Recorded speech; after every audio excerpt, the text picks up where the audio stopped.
Everybody, welcome to our live coverage of the NCAA Music City Classic here on Bull TV. I'm Lucas Wiseman. Just underway with our first matches of the day. We've got Monmouth versus Arkansas State on lanes 29 and 30, lanes 27 and 28. Delaware State versus Sam Houston.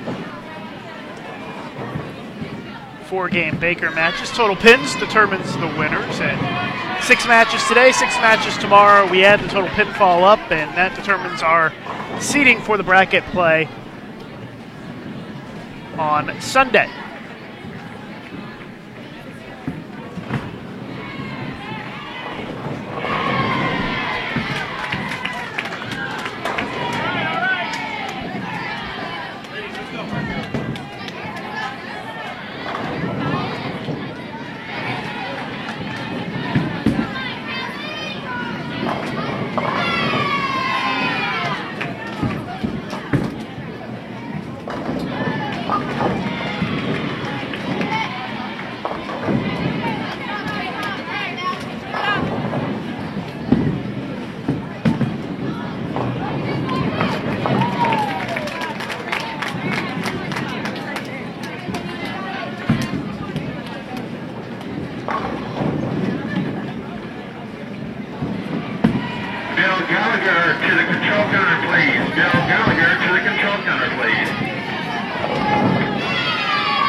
bunch orders and send it about the that would be good.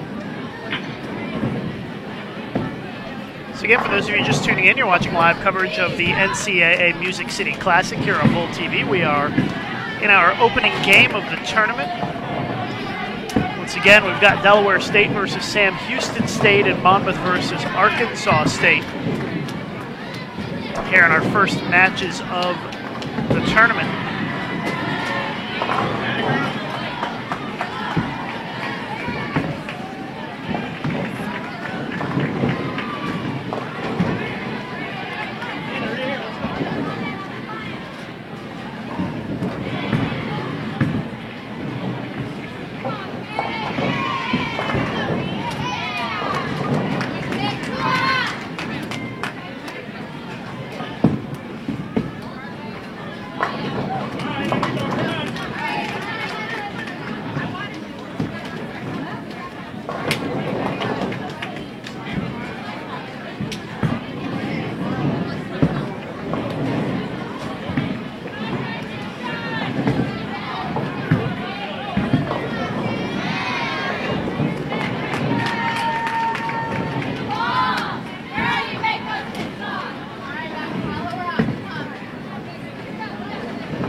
Our first match of the tournament, and we do have 2 more matches in this morning session. And if you want to see who is going to be on the featured pairs here for the morning session, you see below the video you're watching here, there's a description of this event. If you click show more, it will give you some more information on who we're going to see the rest of the day. Again, these are Baker matches, 4 games. Total pinfall determines the winner of the match. And match wins and losses, while they don't count towards this specific tournament, they do count towards these teams' records for the season, which is one element they look at when determining the NCAA National Championship field. Shortly, this is the last event of the NCAA regular season, and thus a very important event for a lot of these teams.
Little different than last year. They're going to bowl 3 matches here in the morning, take a lunch break, and then bowl 3 matches in the afternoon.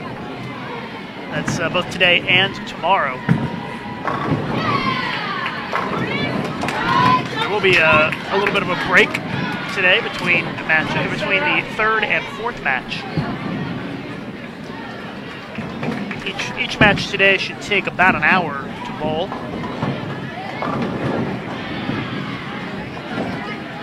Arkansas State's out to a hefty lead on Monmouth, 44 pins.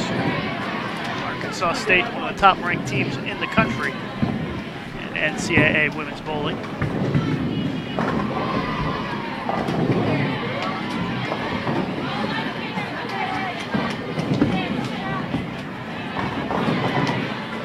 Sam Houston and Delaware State. It's Delaware State with a little bit of a lead here. About 29 pins. You can see the scoreboards at the top of your screen, though. And we're on 27 and 28, 29 and 30 here at Smyrna Bowling Center, just outside Nashville in Smyrna, Tennessee.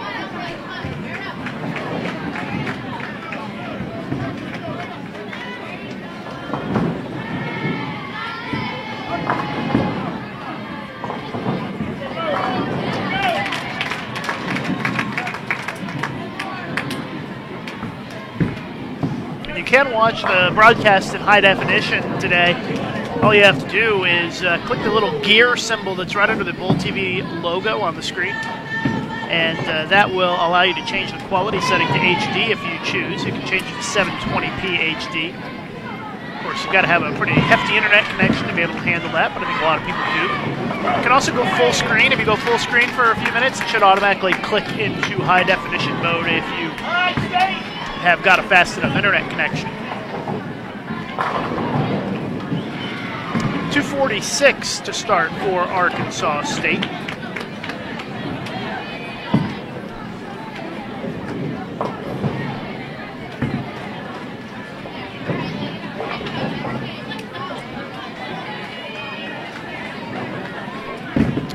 And it was a 167 for Monmouth.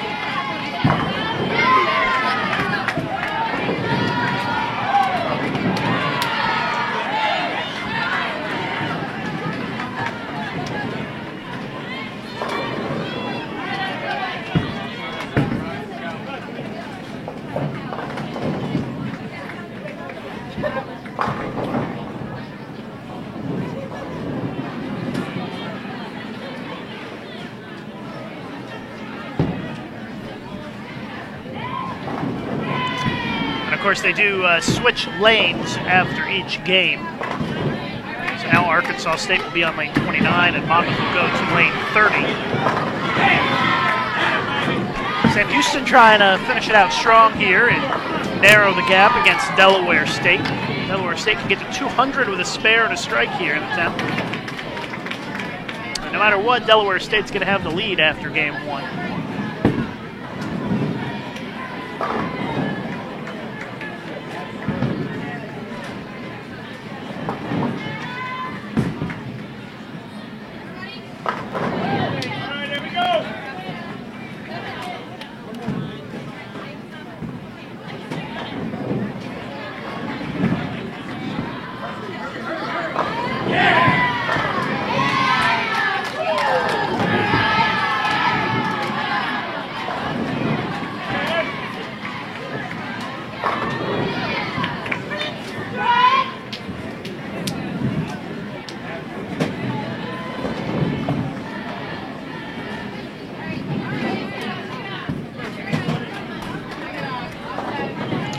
Was a 200 for Delaware State. And for those wondering, we're using the Atlanta pattern here this weekend. One of the WTBA patterns. It's a great finish for Sam Houston. They finished in the back four to shoot 182 and pulled to within 18 pins.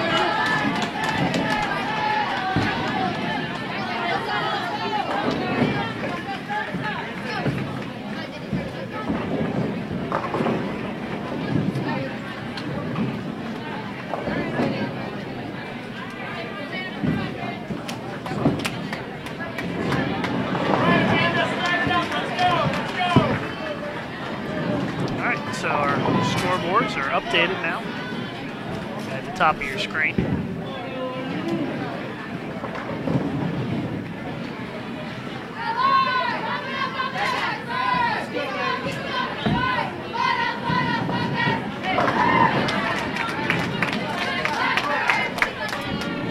Arkansas State always very quick on the approach.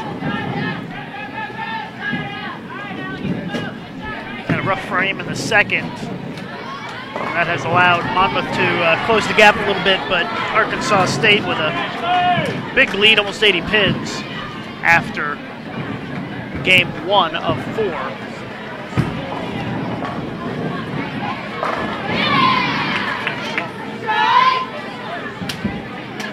Do me a favor as you watch the live streaming here today. Please get on Facebook and Twitter and spread the word about the live streaming here this morning. Certainly would appreciate it if you would give us an assist on that.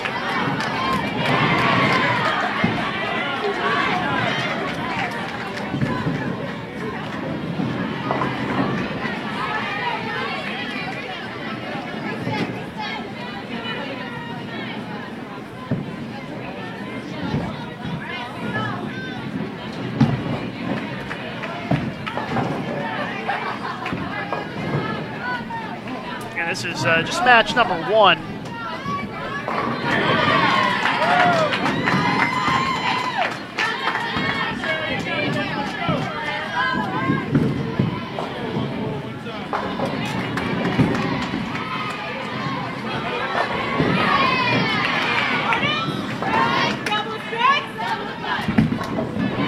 Match 1, game number 2 in progress.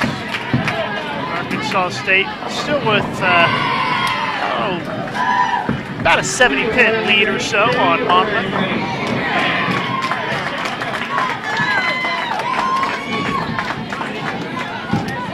Delaware State about 40 pins, 50 pins now on Sam Houston as they start with the front 3 here in game 2. Again, 4-game match, total pinfall determines the winner of these Baker matches.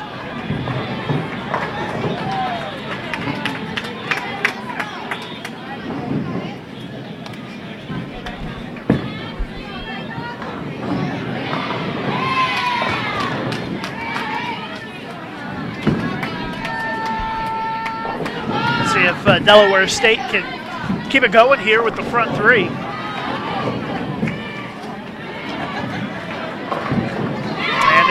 Mixing it up for another strike. Front 4 for Delaware State now.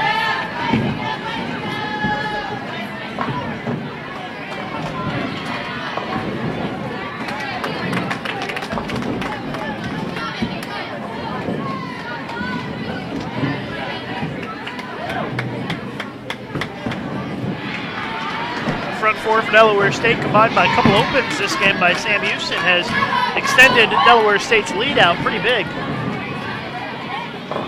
And the run comes to an end there, but a nice run to start off this game, and they have opened up a decent lead here at the halfway point of game 2. Meanwhile, Monmouth is continuing to bowl well here in game 2 with 3 in a row, and Arkansas State with a 10-pin on the double. So Monmouth a chance to cut into it even more here. And a 10-pin for them as well. Still at a 50-pin lead for Arkansas State at this point, though.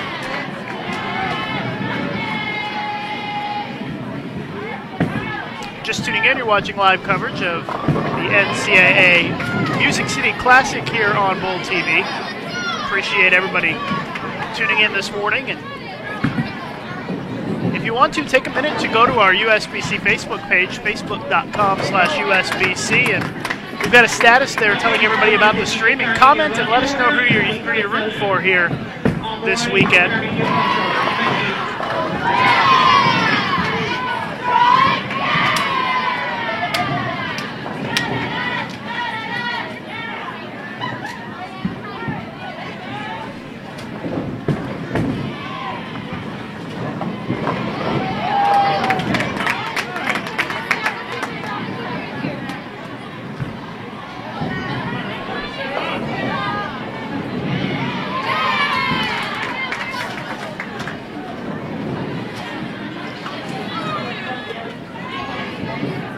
Delaware State looking to keep the big game going here in the 7th frame. Up right now on lane 28. There's another strike. It's a double, and it's 6 out of 7 to start game 2 for Delaware State.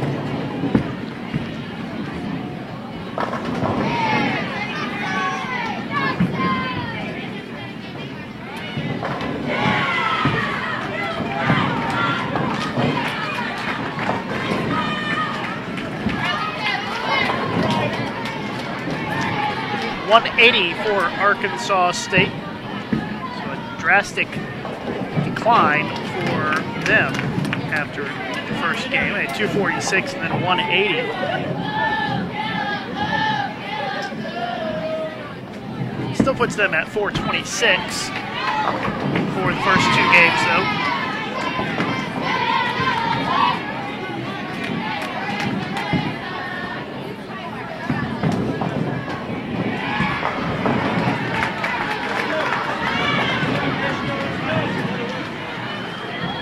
Monmouth is closing it out strong with a double in the 10th, and they can get to 234, and they're going to make up a lot of ground here in game 2 against Arkansas State.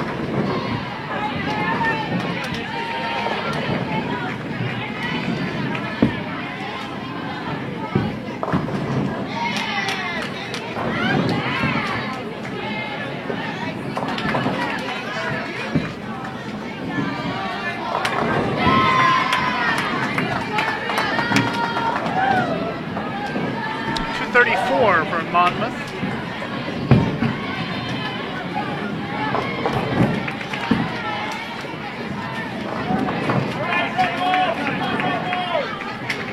Now Arkansas State leads by 25, 426 to 401.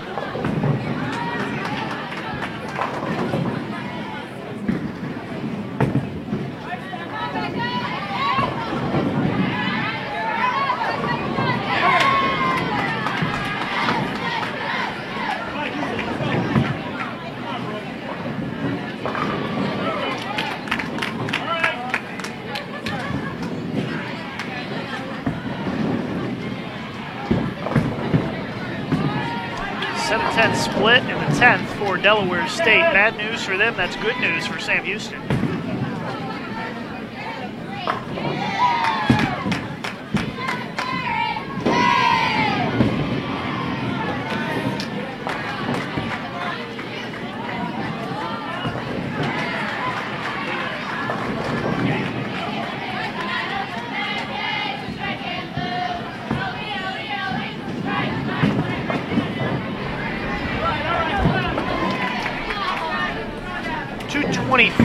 For Delaware State, a great game as they move to 423 for their first 2 games. They are going to have a nice lead on Sam Houston at the halfway point of the match.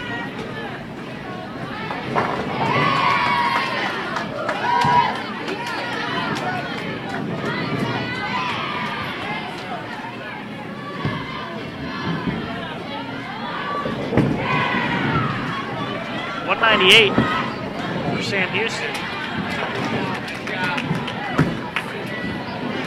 They sit at 380 for their first 2 games of the match.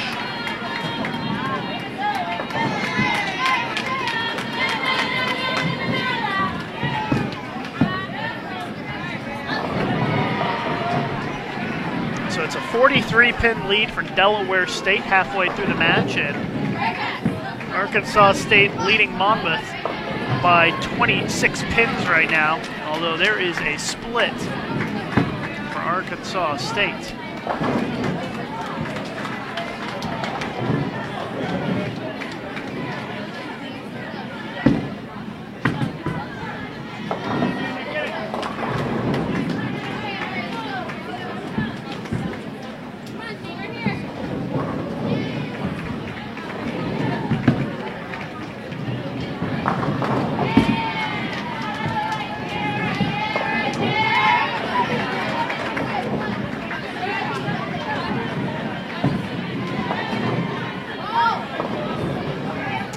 is our first match of the tournament, the NCAA Music City Classic here on Bowl TV. I'm Lucas Wiseman. Thanks for joining us. We are in Game 3 of match number 1. And each match is 4 games, total pinfall, Baker-style competition. 3 games this morning, 3 games this afternoon, with a short break in between.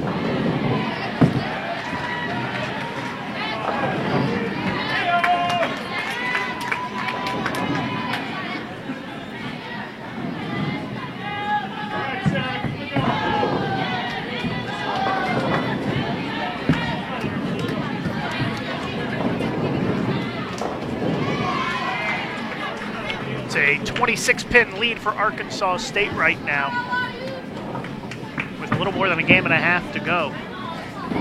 Payne asking in the chat what pattern they're bowling on, and it is Atlanta, one of the WTBA patterns.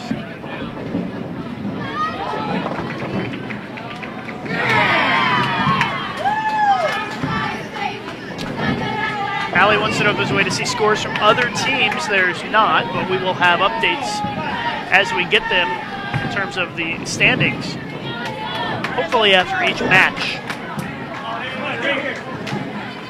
And Todd wants to know who's going to be on the live stream pair for this morning's session. And Todd, if you click the Show More button underneath the video here, there's the description of this event says Show More. It gives you the matches that we will have for matches 1, 2, and 3 this morning.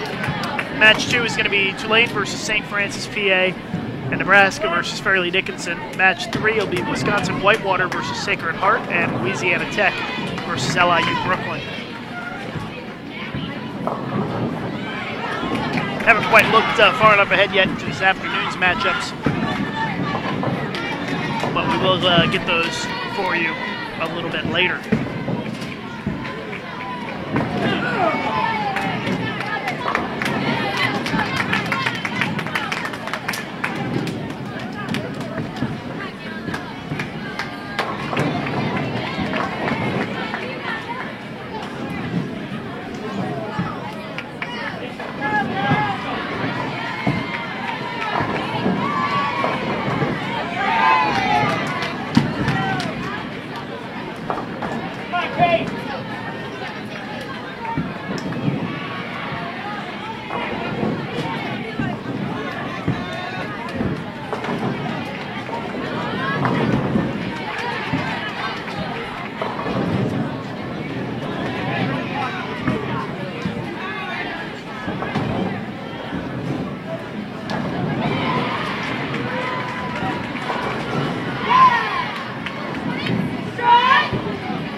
Along here in our first match of the tournament. Low scoring game for both Delaware State and Sam Houston on the left side of your screen.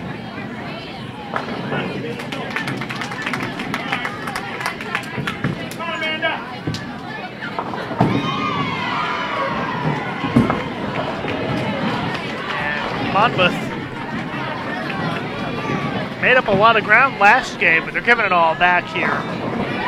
They're now down by 40 with 1 full game and about 3.5 frames to go in the match.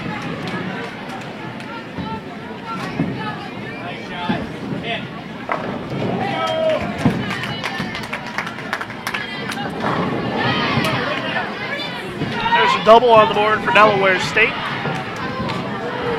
They still lead by 43 against Sam Houston.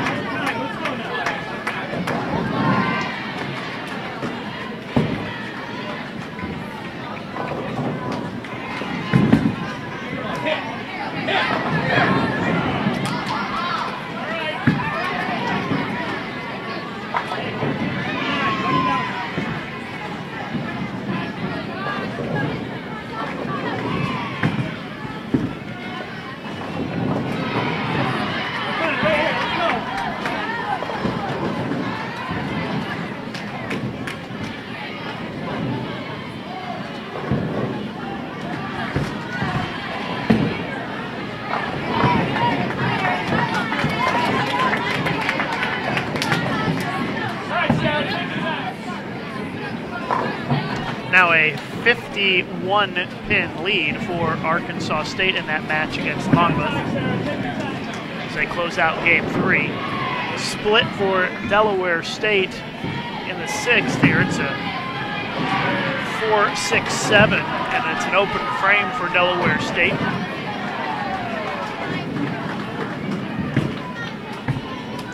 So just like that, Sam Houston makes up 15 pins, and now they're only down by 18 or so.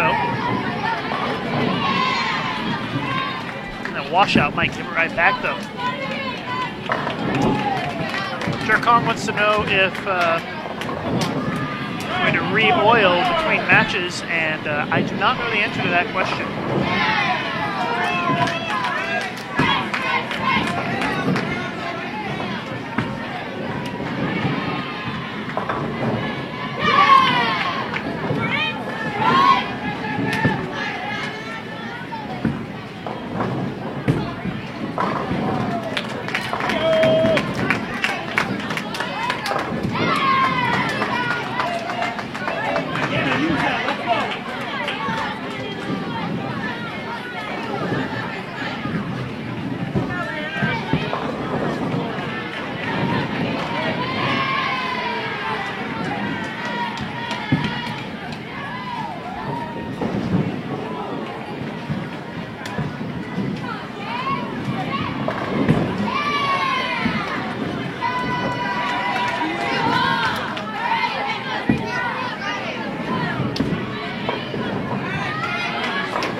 .192 for Arkansas State.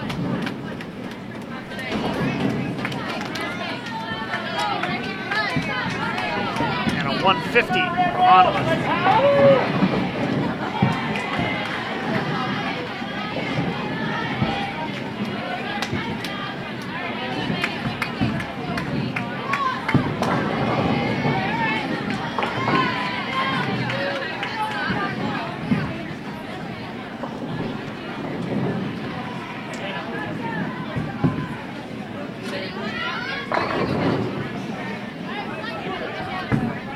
Arkansas State leads 6:18 to 5:51 with a game to go.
Finishing up game 3, Sam Houston with a double in the 10th. That's going to get them to 169 potentially, and Delaware State also a double in the 10th. They get to 160.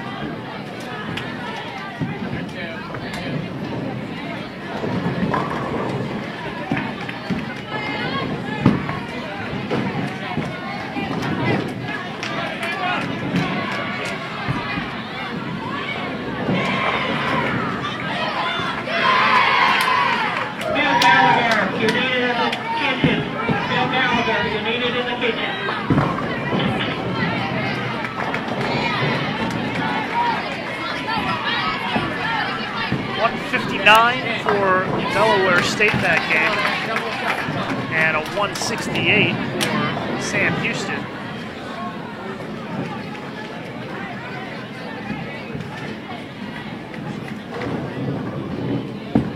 And it looks like Delaware State leads 582 to 548. The game to go.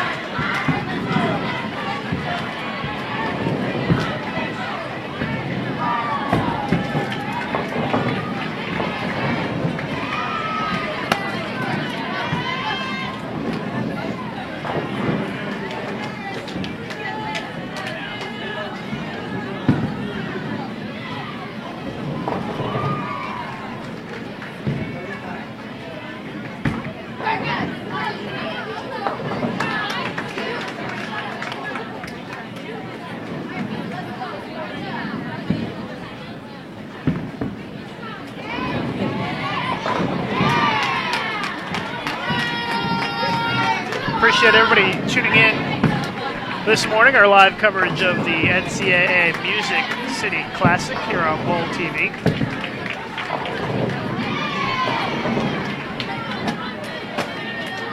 Match number 1, final game,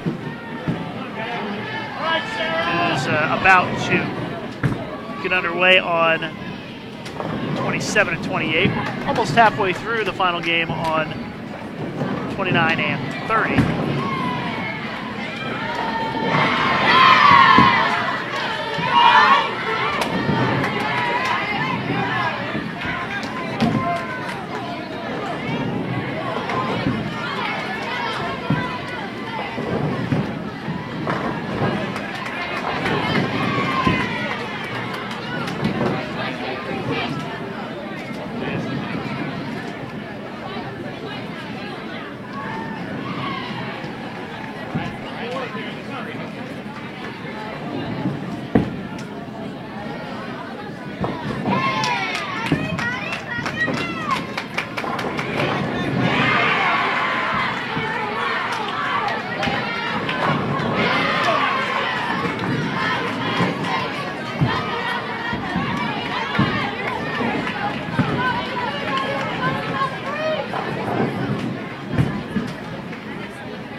Monmouth's making a big charge here against Arkansas State.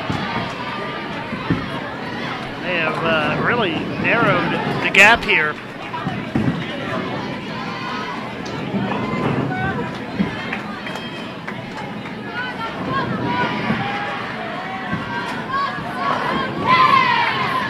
And it's now let's see here, 23-pin lead for Arkansas State, it looks like, with just a couple of frames to go. Monmouth really could have used another strike right there. That will help Arkansas State breathe a little easier, but Arkansas State's got some work to do here in these final few frames if they want to hold off Monmouth. 4 games total pins determines the winners of each match. It's all Baker today. Total pins combined today and tomorrow to determine the seeding for bracket play on Sunday.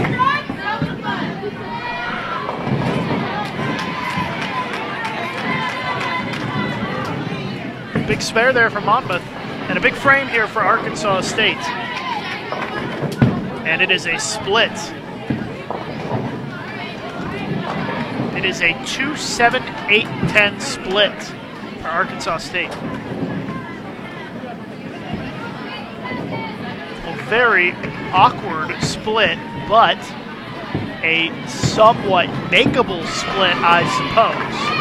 But you don't see that split every day. And Arkansas State is in a situation here where I think they got to go for it. Let's see if she can cover up the very strange split, and no, takes 2. And it is an open frame for Arkansas State.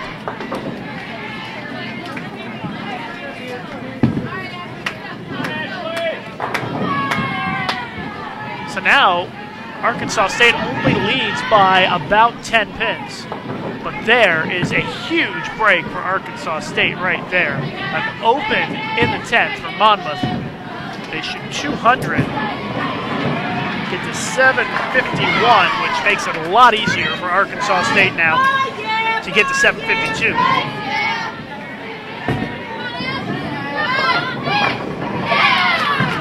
They only need 234, and that strike right there locks it up. They needed 1 mark in the last 2 frames, and there's the 1 mark. There are no bonus pins for winning matches.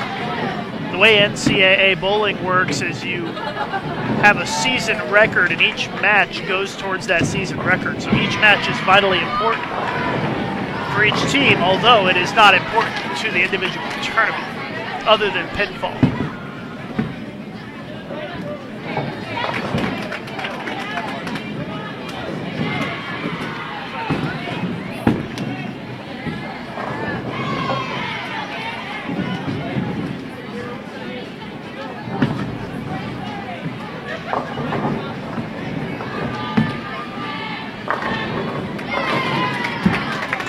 Arkansas State going to be in the 150s here. And it's going to be just enough to win the match by about 20 pins or so.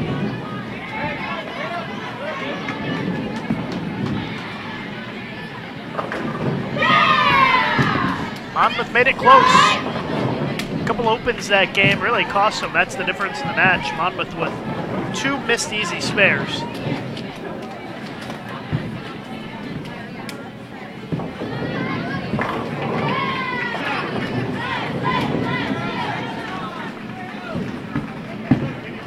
Final score is Arkansas State 770, Monmouth 751.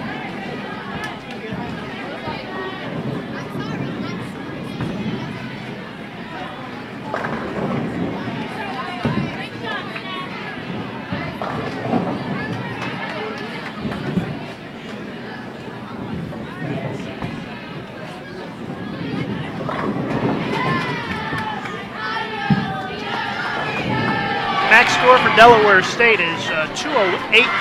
Sorry, is 228 this game.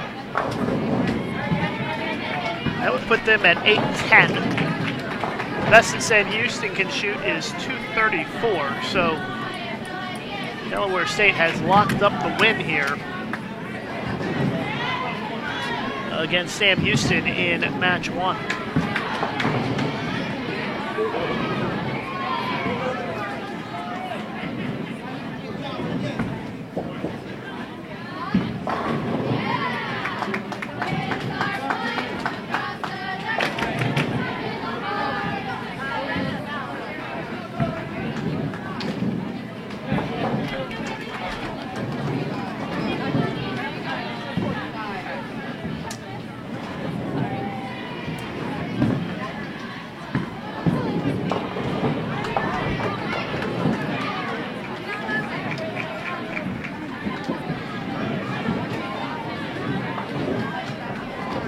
Both teams bowling a good final game here between Sam Houston and Delaware State, but Delaware State had a big enough lead that they're able to hang on. 233 for Sam Houston.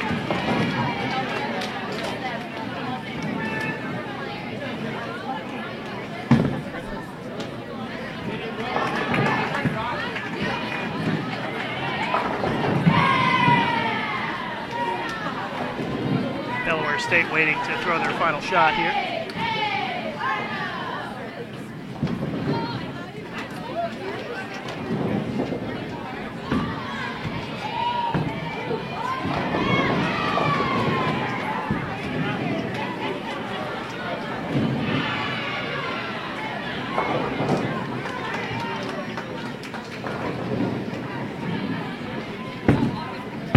Match 2 going to be getting started here in just a couple of minutes. It's going to be Tulane versus St. Francis, PA, and Nebraska against Fairleigh Dickinson. That should be a big one. Nebraska and FDU coming up. At least that's, if I looked at the schedule right, of course. Probably should look again and make sure that I've got it right. Yep, Tulane versus St. Francis and Nebraska versus Fairleigh Dickinson coming up in match 2.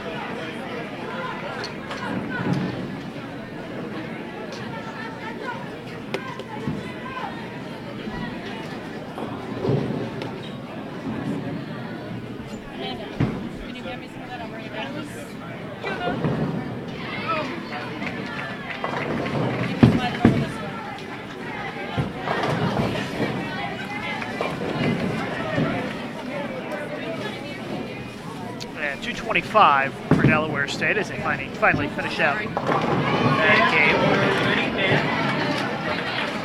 817 for Delaware State. So your final total is Delaware State 817, Sam Houston 781. Delaware State picks up the match 1 victory, and Arkansas State defeats Monmouth 770 to 751 in the other match. And now we will wait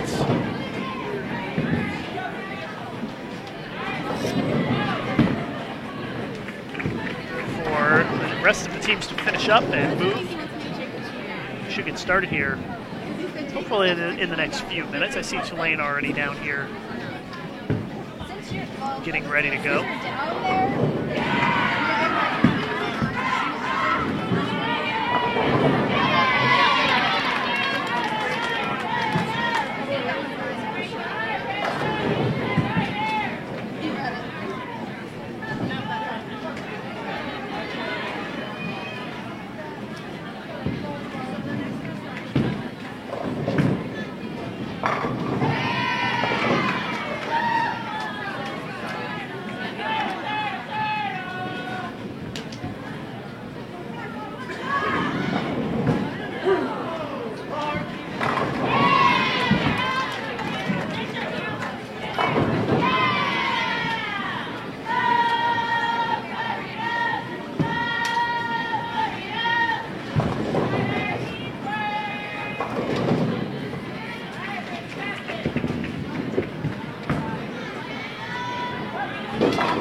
teams are moving, getting geared up for match 2. And we should get started here in just a few minutes.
Your egg sandwich is ready. Beth, your egg sandwich is ready. I'm so dumb. I look at my empty bowl cup and I was like, somebody took my spare one.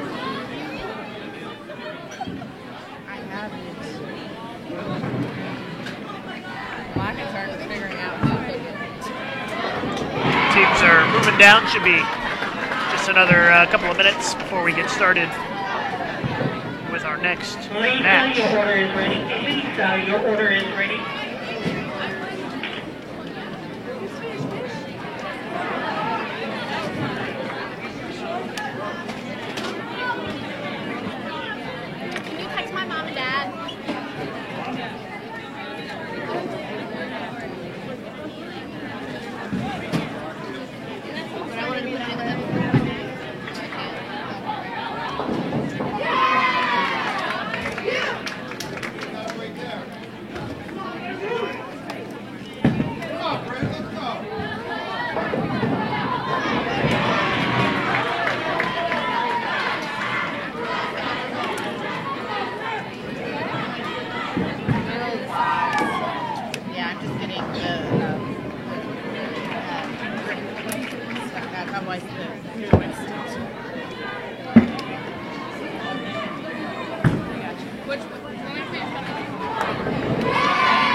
Looks like we're waiting on Nebraska and St. Francis to make their way down.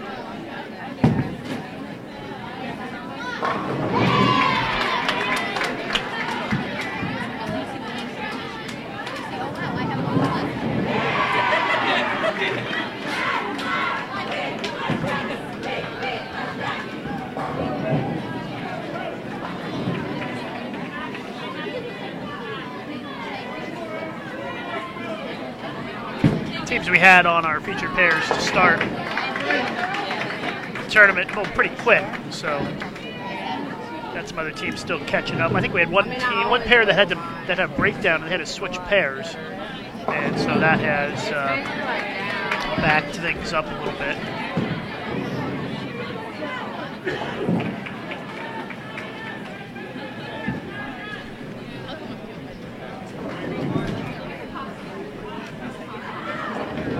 Your order is ready, band. Your order is ready.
Again, we're just waiting on teams to make their way in here to bowl their next match.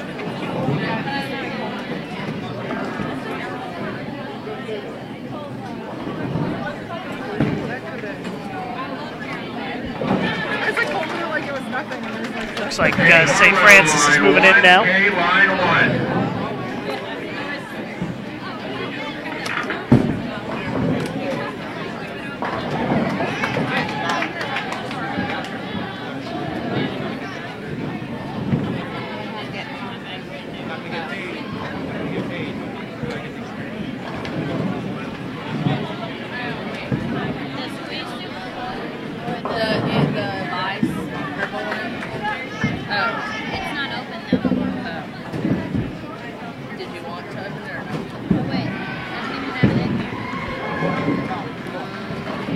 Like Nebraska is moving in here as well, so we should get started here in a second.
Looks like all of our teams have made their way over.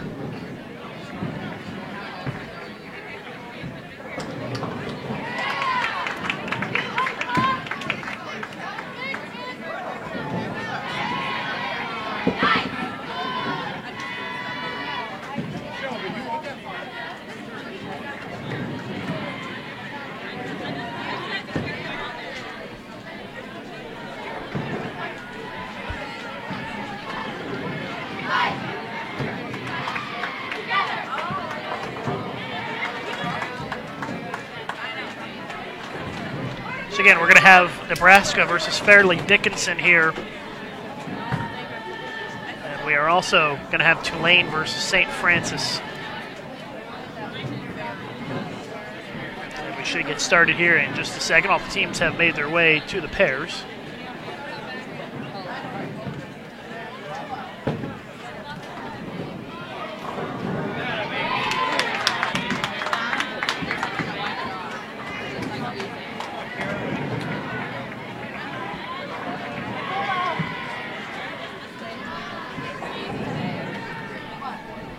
Here we go. Nebraska going to kick things off with a strike.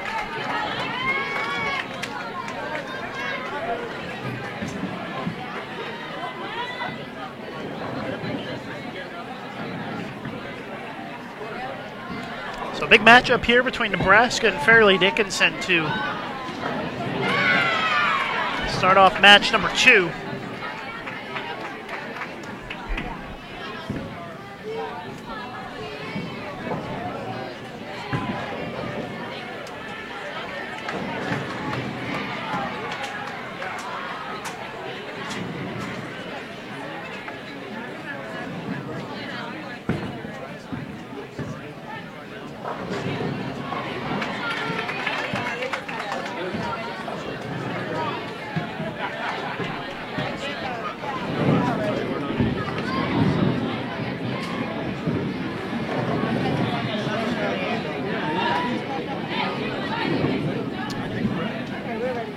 So again, Nebraska and Fairleigh Dickinson kicking things off. Still waiting for Tulane and St. Francis to get underway. FDU starts with a double to start off match number 2.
Watching live coverage of the NCAA Music City Classic here on Bowl TV. We are finally underway with both matches now. And there's an open frame for Nebraska in the 4th. Both Nebraska and Fairleigh Dickinson now with an open on the board here in this first of 4 games.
Just tuning in, each match is 4 games total pinfall. And it's all Baker style competition.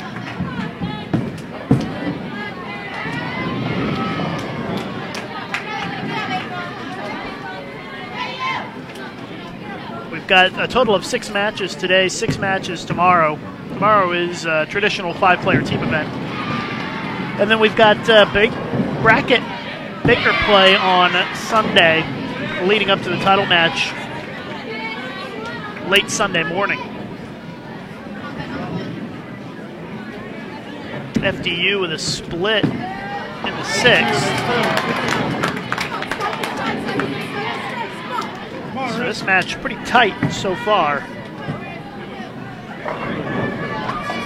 And we're still settling in between Tulane and St. Francis.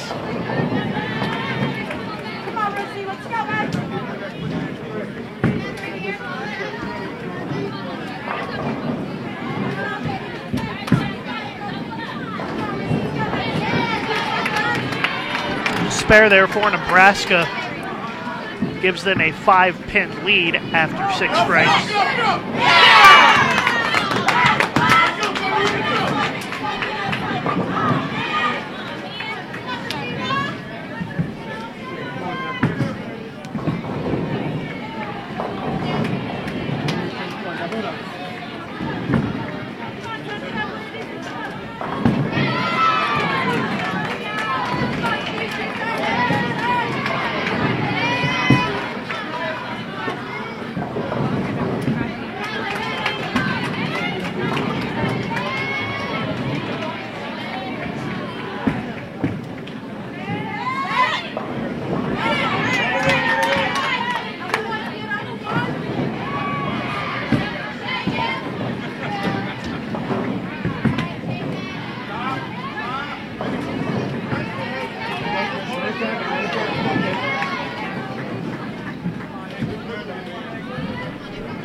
Just a 3-pin lead now for Nebraska here in game 1 of 4 in the match against FDU.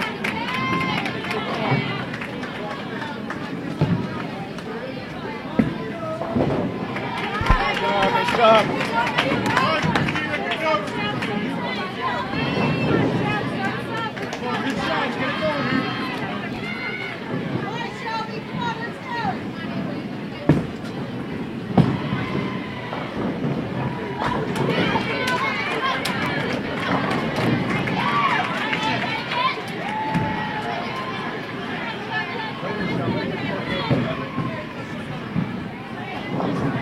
Most recent rankings that I can find for NCAA are from February 17th, and those rankings had Nebraska ranked number 2 in the country, Fairleigh Dickinson ranked number 4.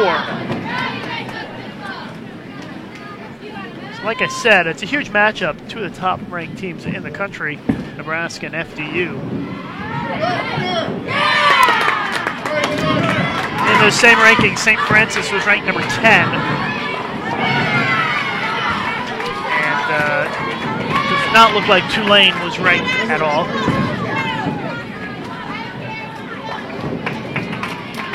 Pretty even match so far between Nebraska and FDU. Kind of what we expected.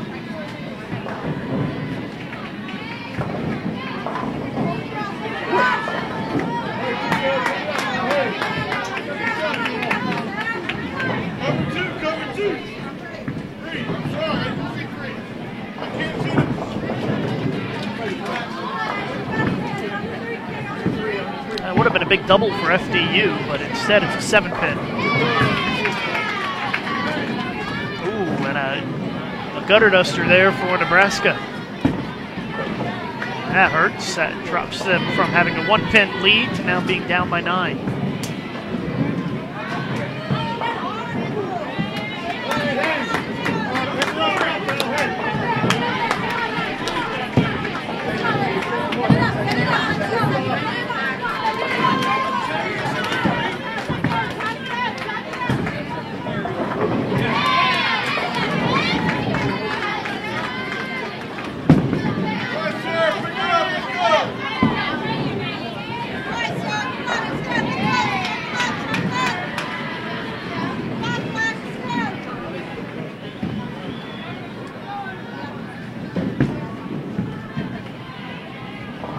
The open frame by Nebraska hands FDU a 21 pin lead going into the 10th, and FDU finishes out with 183. Nebraska can get to 172 if they strike out, so no matter what, FDU is going to have the lead after game 1.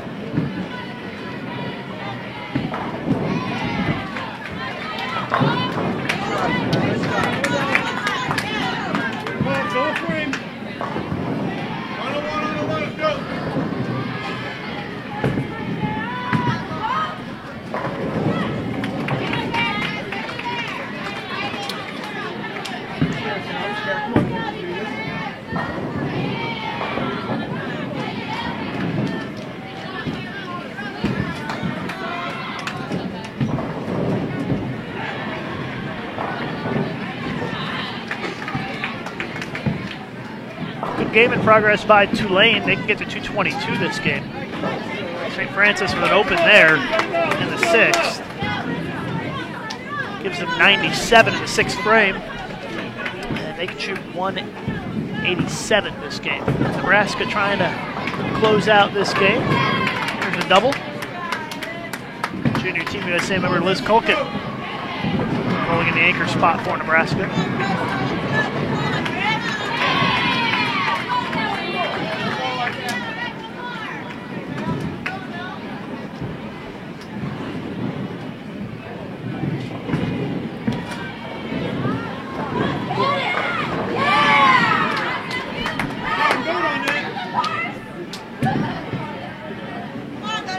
Final shot of game 1 for Nebraska coming here.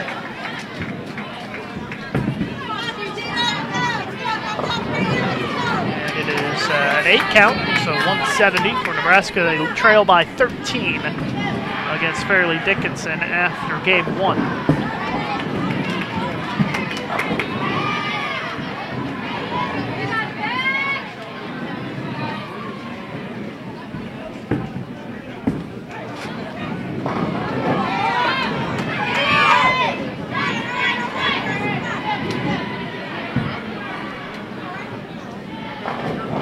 Tulane is going to be at 212 with a spare. They will easily have the lead on St. Francis after game 1.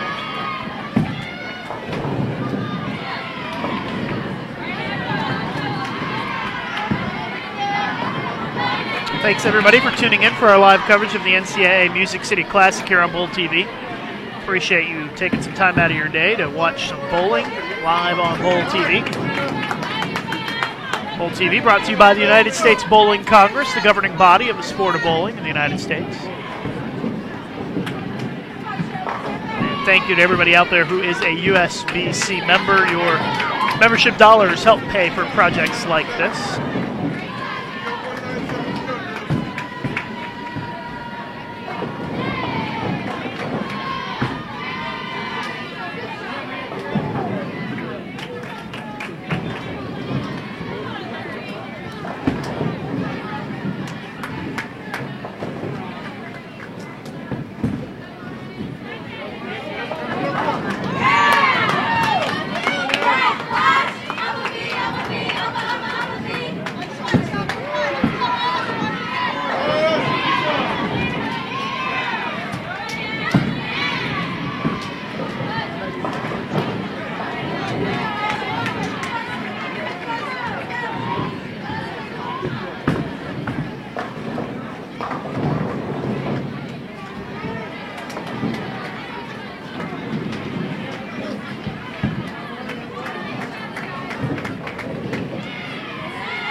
Francis is going to be in the 170s here in game 1 of that match.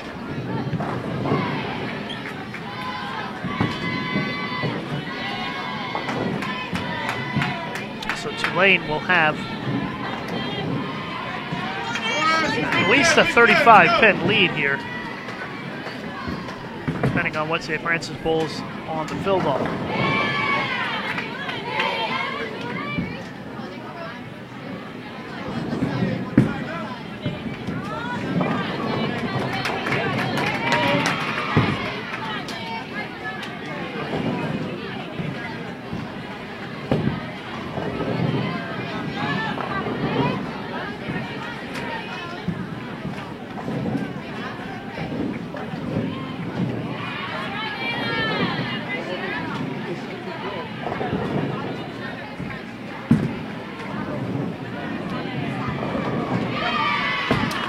.176 for St. Francis.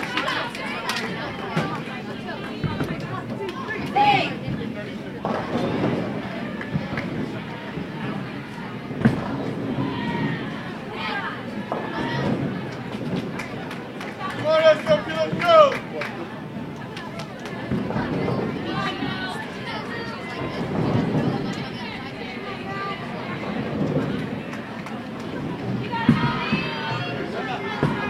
Thanks, Luke, for the shout out in the chat there. We appreciate you watching, and it's our pleasure to bring you this live coverage here of NCAA women's bowling here on Bowl TV.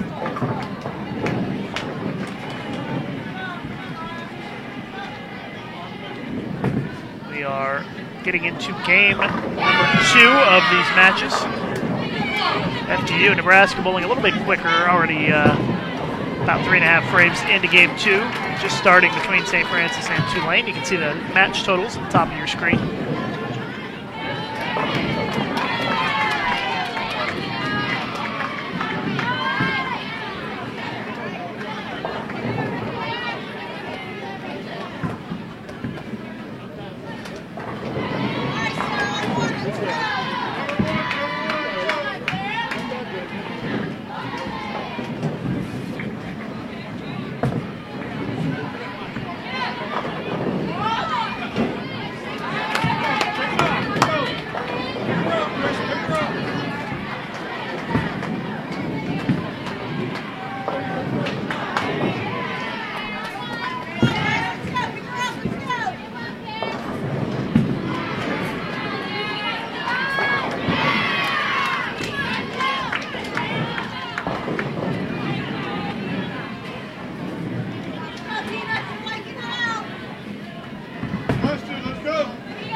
Game 2 of match number 2 underway here. Again, it's 4 games, total pinfall. You're just tuning in to determine the winners of each match. And our total pins added up from today and tomorrow will determine our seeding for bracket play on Sunday.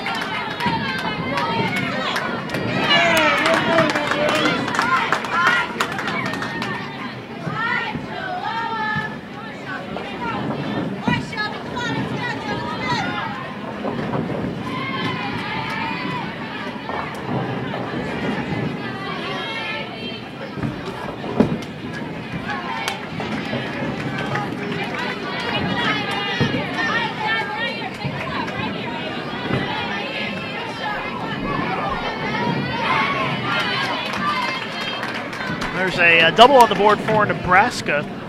Comes at a good time after the open by FDU.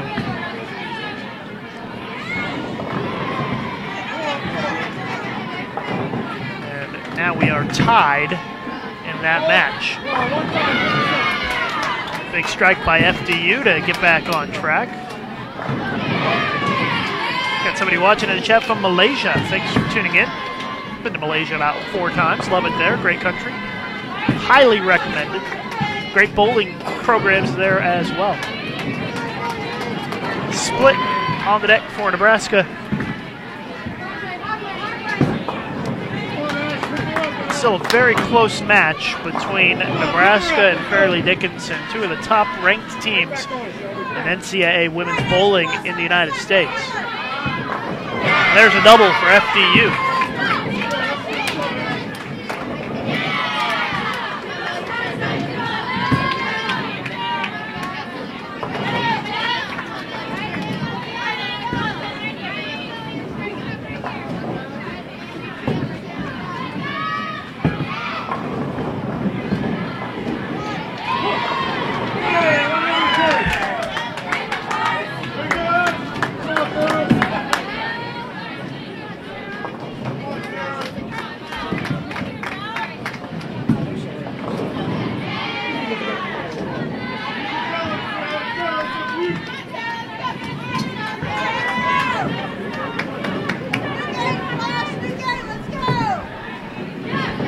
FDU looking to turn it into 3 in a row, and instead it's a split. A 2-4-10, 2-4-8-10. At 8 hiding back there.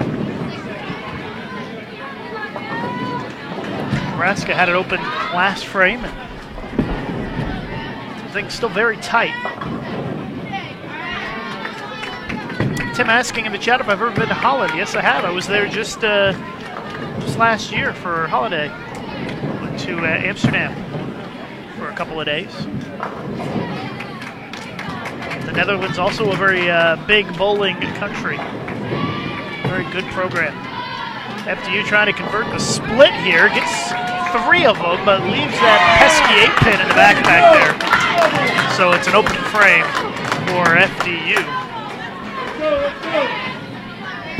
So it is now an 8-pin lead for FDU.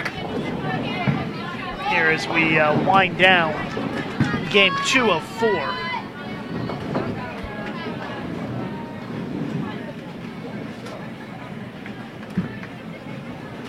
And Tim, I loved Amsterdam. Gotta love stroopwafels. Those are awesome. Friend Danielle Vandermeer got me hooked on those. St. Francis with 3 strikes in a row against Tulane.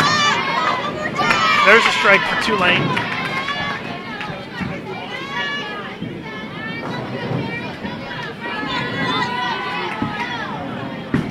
So St. Francis is trying to mount a comeback here. They're still down by 17.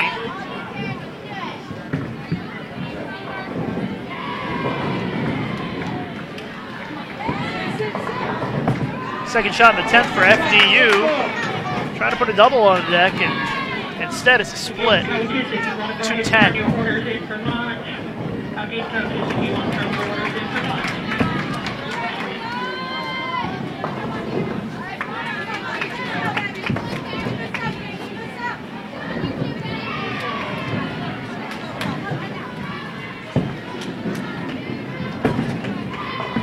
Steve, watching in Taiwan, been there as well.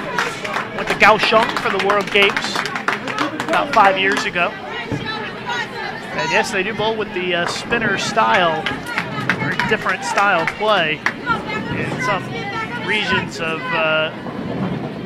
that part of Asia.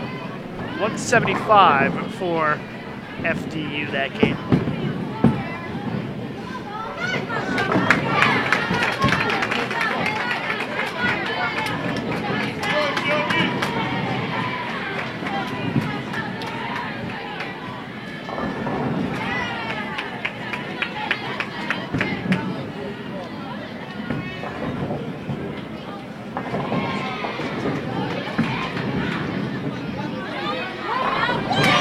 Nebraska can get to 191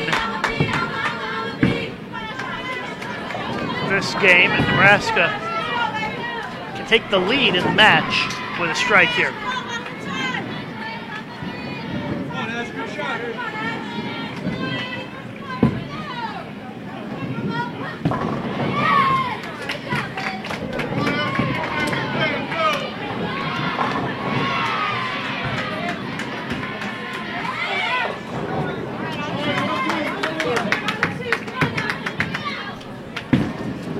Nebraska does indeed take the lead in the match here after 2 games. Technically, they still need a few pins to count, but at the halfway point, looks like Nebraska will have the lead.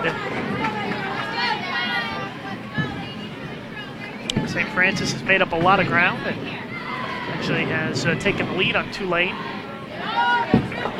And then I jinxed them because they missed the easy spare. Can't miss those easy spares. 188 for Nebraska in game 2.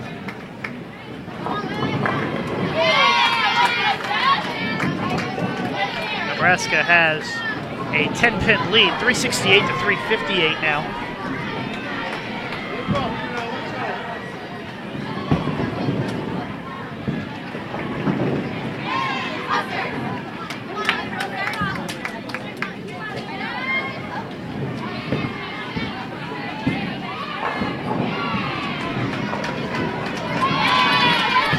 .183 for St. Francis.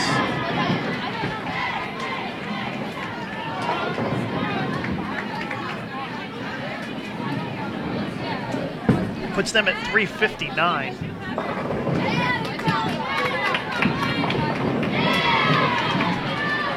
Tulane can still get to 170 this game, and that would maintain the lead for them by about 22 pins or so, 23 pins.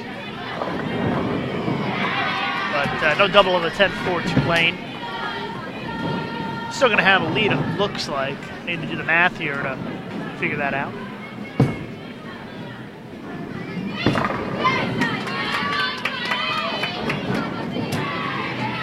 Yeah, they're still going to have the lead.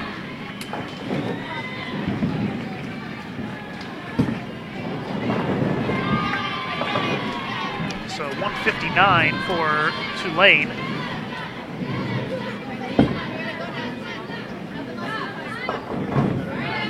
They lead by 12.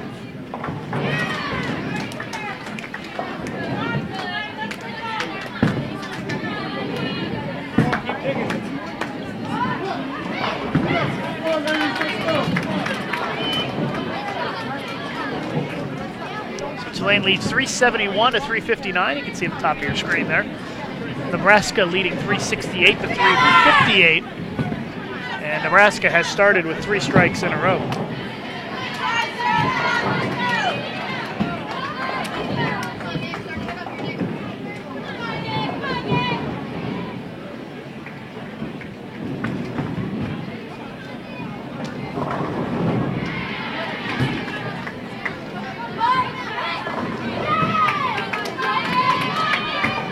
Game 3 underway. Nebraska's got in the front 4. Up by 10 to start this game, and they've already stretched it even further. Up by 40 now. FDU has got to get something going here. There's a strike for FDU, but it comes on a spare, so they need to put some doubles together here.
Comes to an end for Nebraska, but damage done for them. Front 5, and FDU trying to hang in there with him. Strike, spare, double, and now a 3-6-10 for Fairleigh Dickinson. But Nebraska has successfully extended their lead here in game 3 of 4. Ooh, but a missed single pin.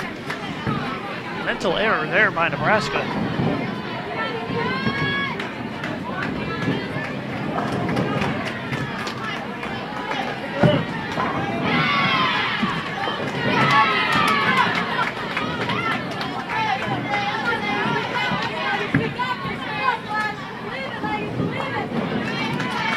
And someone in the chat successfully points out my addition error, and Nebraska does have 358. My apologies. So they are tied after the first 2 games.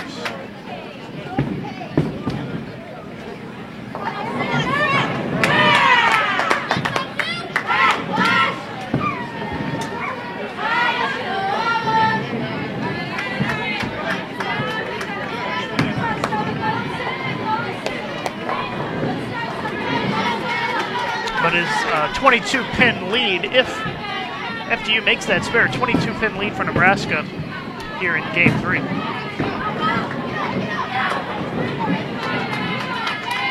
Thank you, Frank, in the chat for pointing out my addition error.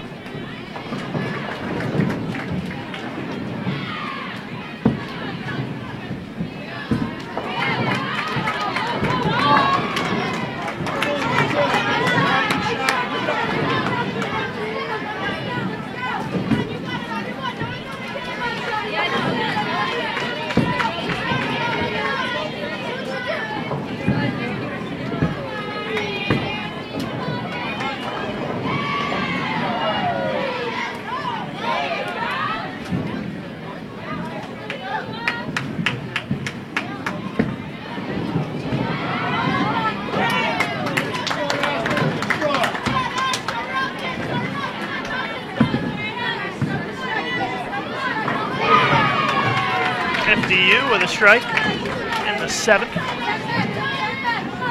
It's going to give them a chance to narrow the gap in the next frame. Still got another game to go after this one, though. But it is still pretty close between Nebraska and FDU.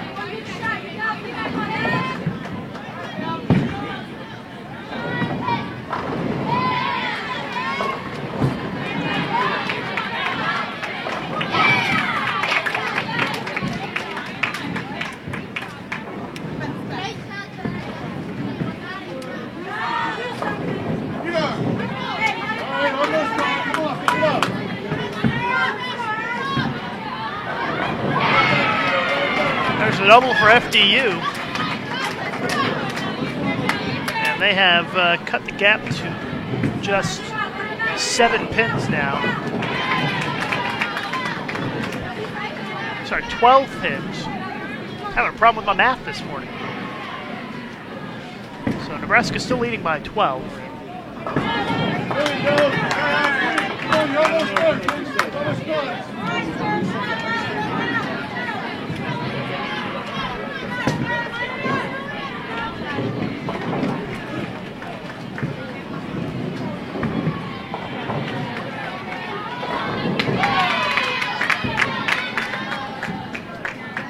Big shot here for Nebraska going into the 10th frame. Working on a strike. Turn it into a double there.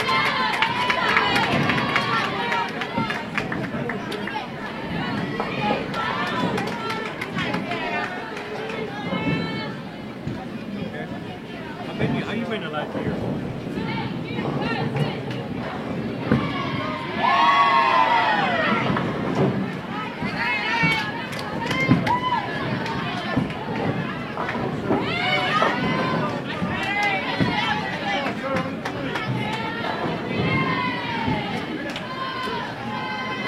That extended the lead for Nebraska from 12 back up to 23. That strike by Culkin. A chance for Nebraska to extend the lead into the 30s with a strike here. They can get to 247 this game. Best that FDU can shoot is 224. And there's another strike for Nebraska.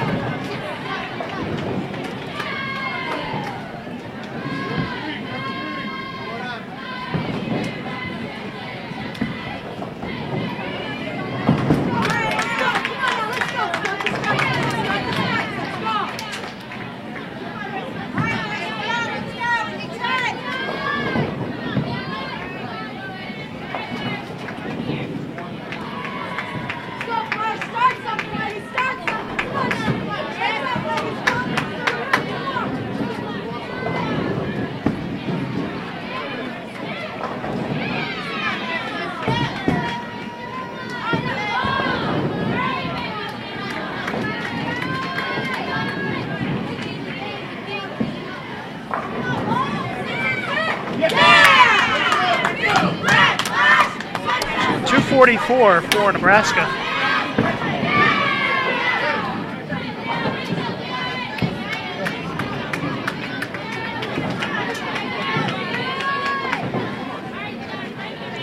Puts them at 6:02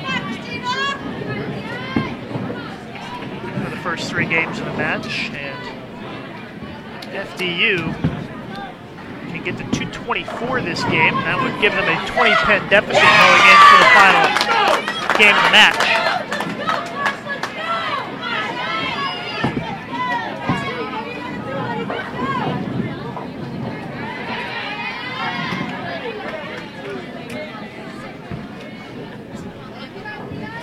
So it looks like it's going to be a 214 for FDU.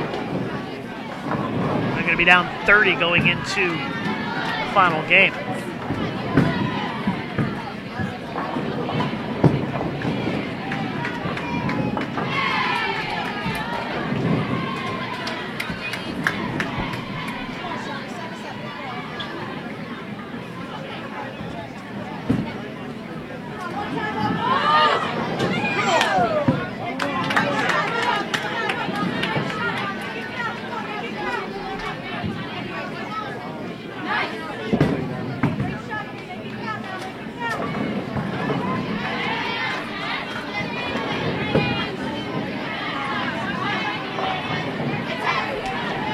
So it's Nebraska 6:02, Fairleigh Dickinson 5:72 with 1 game to go.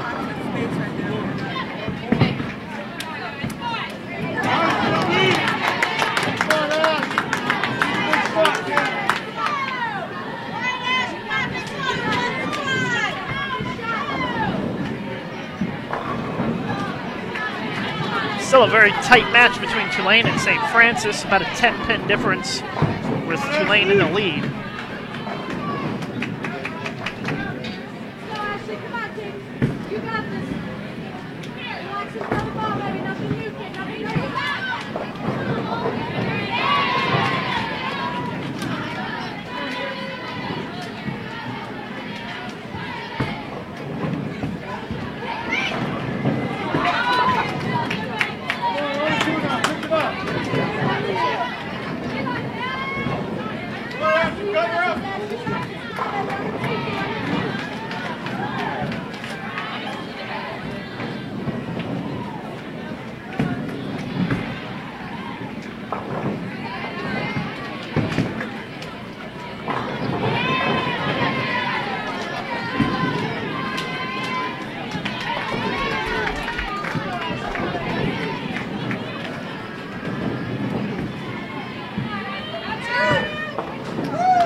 looks like a 10-pin lead for Tulane heading into the final game, 560 to 550 over St. Francis.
Nebraska still leading here and looking solid to win this match against FDU at this point. There's a strike in the fifth. They are clean through 5 frames.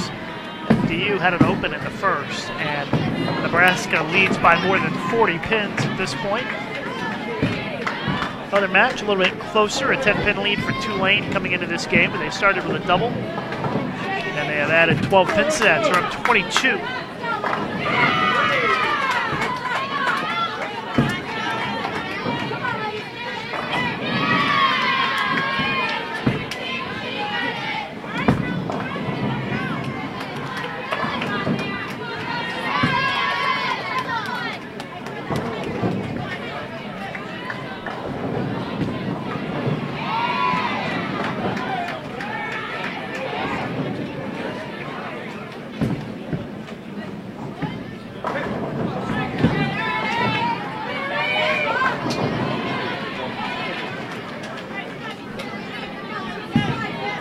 Big split for St. Francis in the fourth after an open already, so they are in some big trouble already here early in game 4, as Tulane has an opportunity to really pull away and take the win.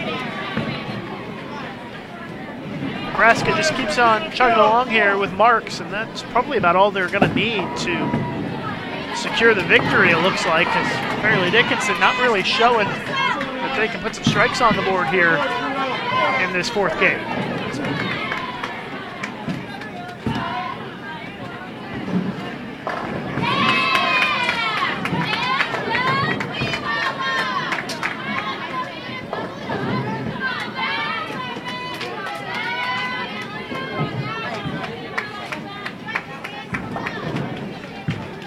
Split for Nebraska. It's just a baby split, though.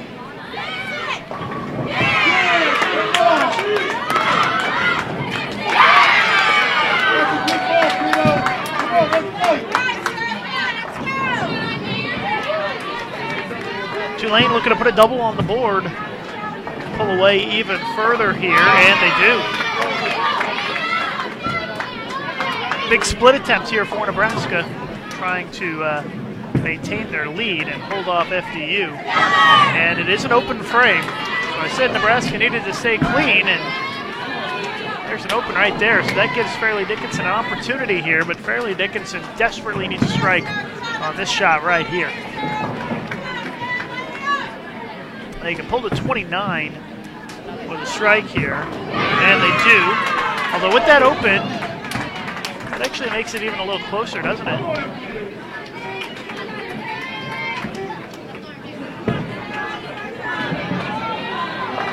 It's now down to an 18-pin lead for Nebraska, with Fairleigh Dickinson an opportunity to cut it to single digits with another strike.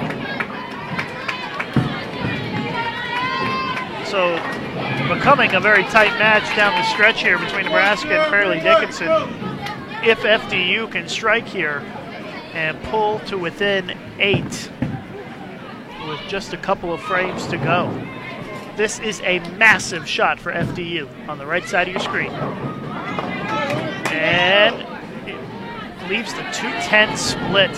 That might spell doom there. Sorry, an 8-10, even worse. That might spell doom there for FDU. Tulane, there's another strike, 4 in a row, and they are going to pick up an easy win here against St. Francis as they are pulling away in Game 4. Won't be any stress for them in the final couple of frames, that's for sure.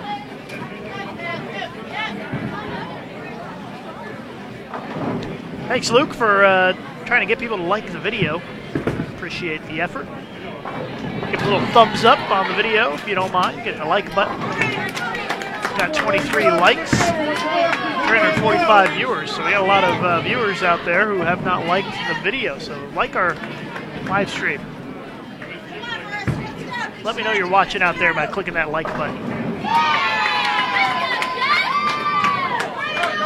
Well, Maryland Eastern Shore, after the first 4 games, was leading with 8:41. St. Francis was second. We'll try to get you updated standings here in a few minutes.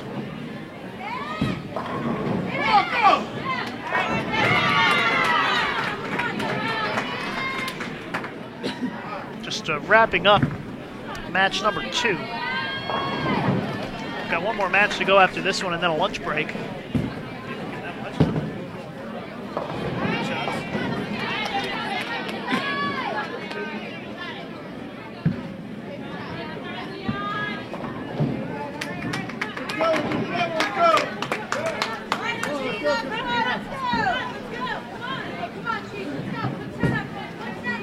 And Nebraska is going to pick up the win here against FDU.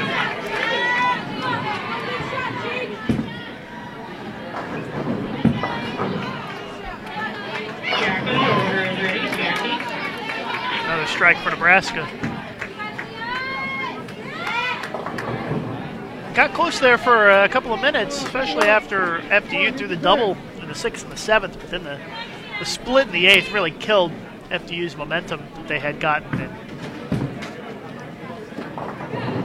that made it tough.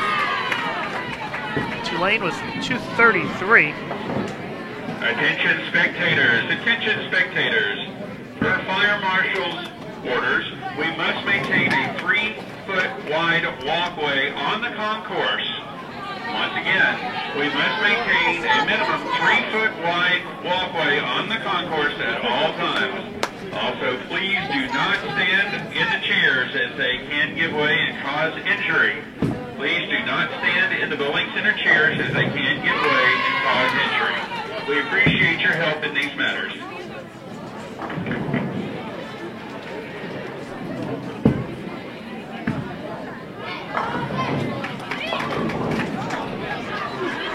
.203 for FDU that game. Gives them 775.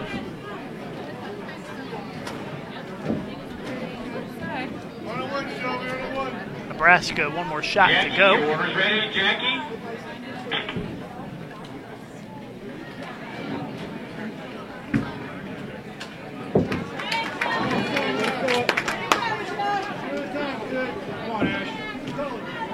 One more frame to finish up for St. Francis as well. Nebraska with a big win against Fairleigh Dickinson. All 3 in the 10th there for Culkin as they shoot .215 that game and shoot .817.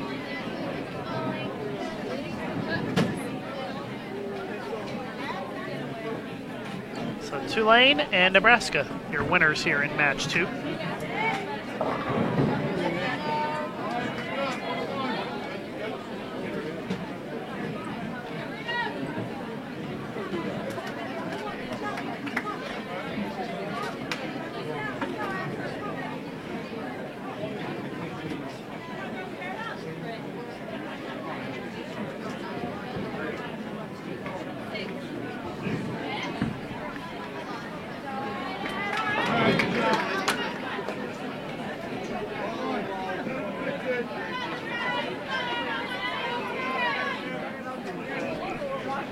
strike on the fill will give St. Francis 720.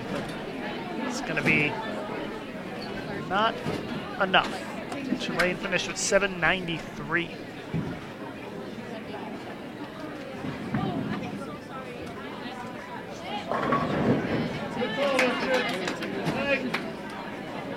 So 719 for St. Francis. And we'll put the scores at the top of the screen for you. 793 to 719. Tulane beats St. Francis. And Nebraska defeats Fairleigh Dickinson 817 to 775. Match 3 going to get underway here in just a couple of minutes. It's going to be Wisconsin Whitewater versus Sacred Heart and Louisiana Tech versus LIU Brooklyn.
Sounds like every pair in the house is done with match 2, so it shouldn't be very long before we get started with match 3. And Wisconsin Whitewater versus Sacred Heart. And Louisiana Tech versus LIU Brooklyn is who we expect to see here for our third match of the day, I should say. They should get started here in just a couple of minutes. Stand by.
All right, so one of our matches is underway at least. We've got Whitewater and Sacred Heart, Louisiana Tech, and LIU Brooklyn. Looks like they should get started here any minute.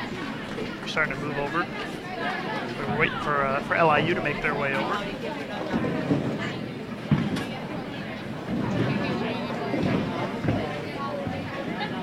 Should have some standings for you here in just a few minutes, so please stand by for that.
Both of our matches now underway. LIU Brooklyn and Louisiana Tech have gotten started.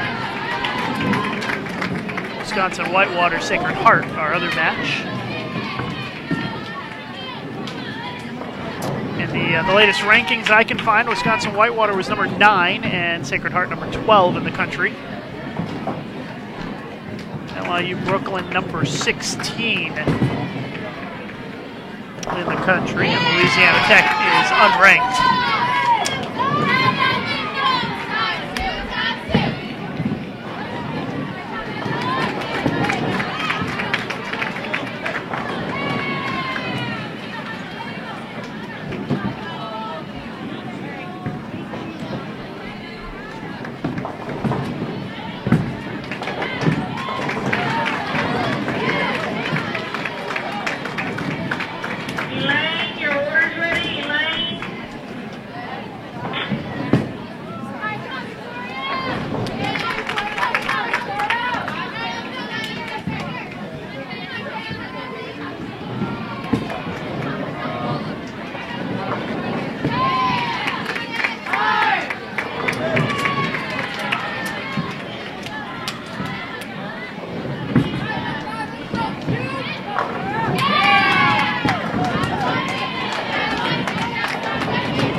just kind of getting things together for the next round of matches this afternoon. And again, there is a lunch break today. That is something new. We haven't seen that in our NCAA broadcasts in the past, but they will take a break for about an hour and a half after they wrap up here. And the afternoon session, our live coverage, scheduled to begin at 2 p.m. 2 p.m. Eastern Time, 1 p.m. Central, is when our afternoon block is scheduled to get on the lanes.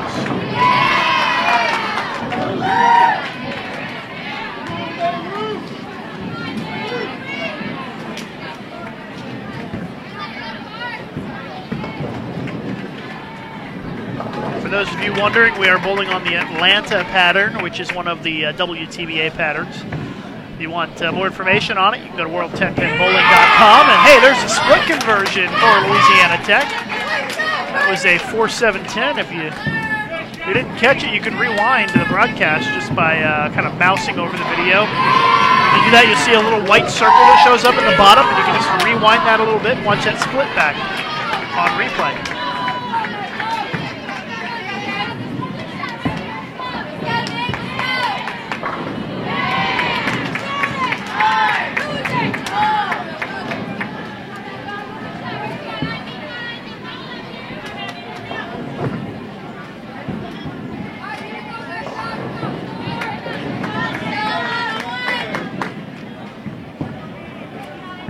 Jackie, your order is ready. Jackie Wells, your order is ready. Wells.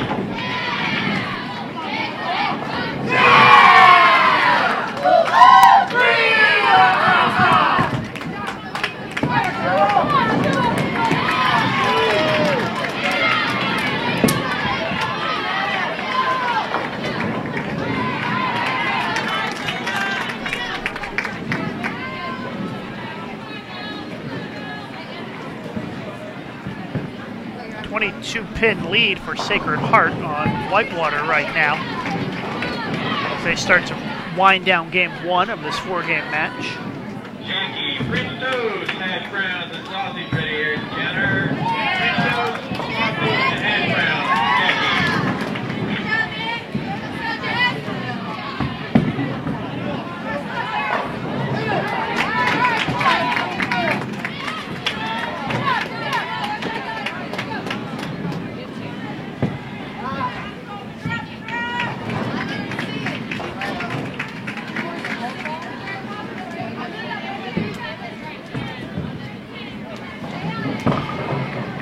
Lavina, your order's ready. Lavina.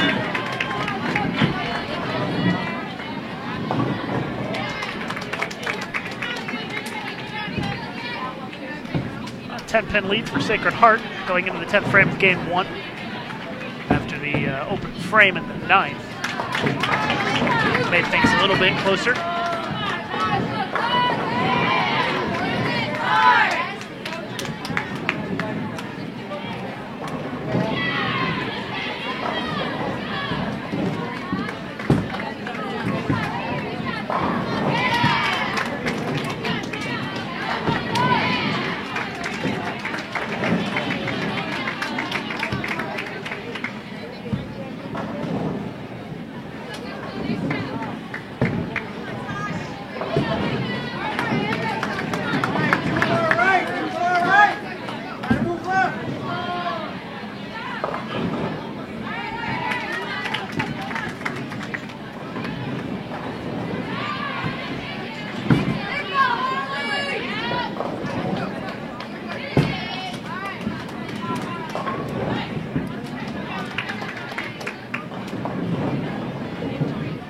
Sacred Heart going to be the first team to finish here in game one of our third match. It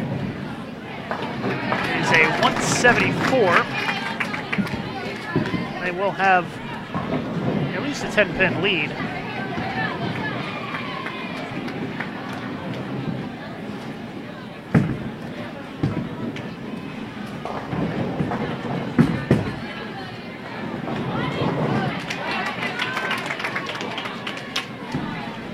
Jackie, your order is ready. Jackie.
Louisiana Tech holding on to about a 9-pin lead.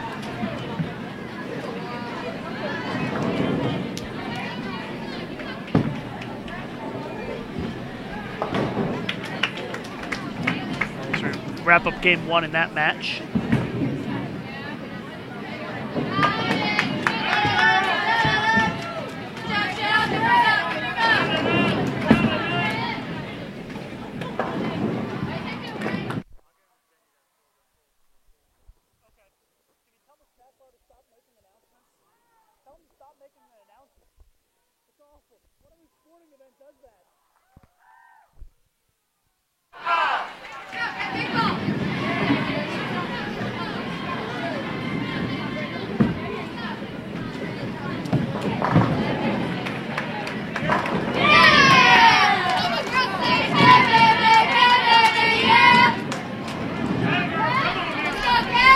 Double on the 10th for LIU. It's going to give them a chance to have the lead after this first game. Strike here, they'll have at least a 1-pin lead for sure. And it's a ring 10, so worst case scenario, it could be tied here. Well, of course, if Louisiana Tech throws another strike here, they're going to have the lead, but LIU put themselves in a great shape there at the end of that game to make it real close. And Louisiana Tech does get the strike, so it'll be a 10-pin lead for Louisiana Tech with another strike.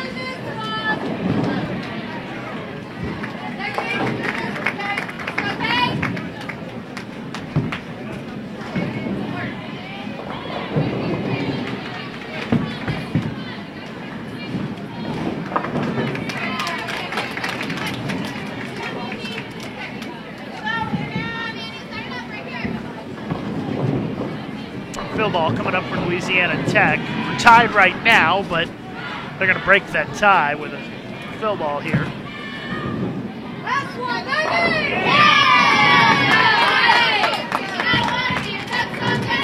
201-191, Louisiana Tech leads after one game.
Game 2 of match 3.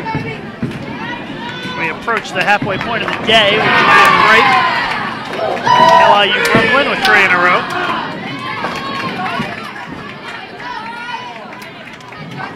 So LIU is taking the lead, Louisiana Tech.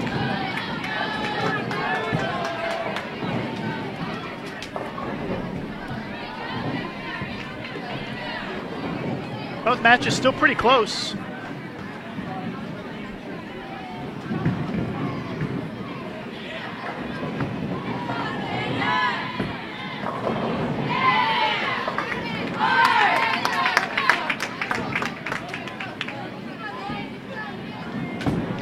And we are in match 3. It's the final match of our morning session. The afternoon session gets underway at 2 p.m. Eastern, 1 p.m. Central.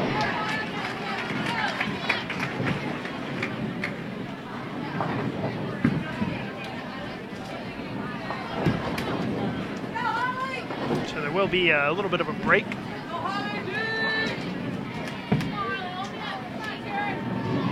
Or maybe that's 2 p.m. Let me double check that. That might be 2 p.m. Central. Let me double check that schedule.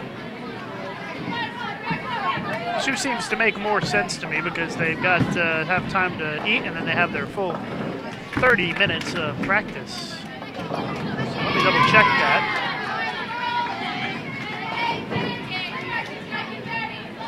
And yeah, it's actually 2 o'clock Central, 3 o'clock Eastern for the start of match 4.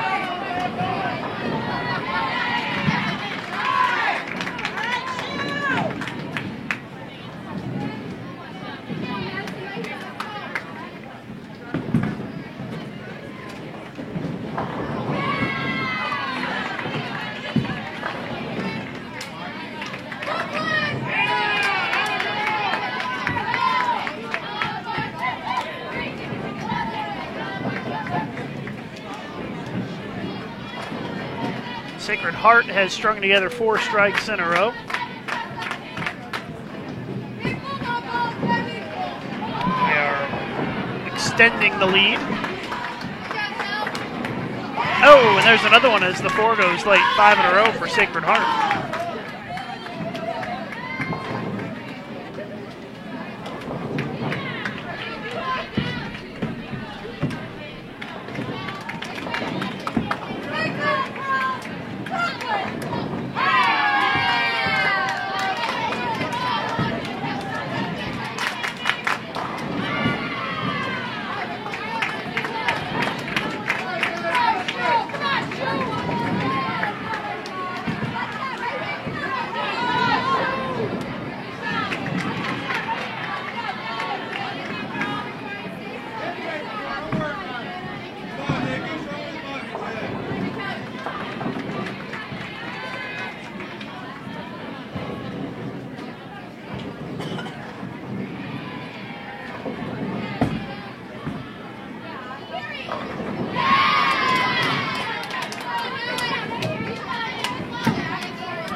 Allie wants to know who is on for the afternoon, and let me see if I can get that for you.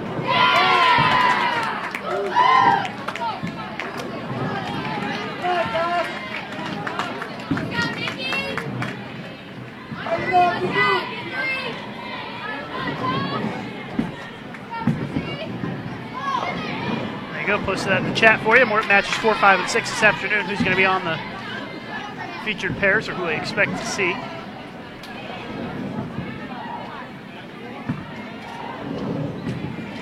About a 50-pin lead for Sacred Heart now in this match against Whitewater.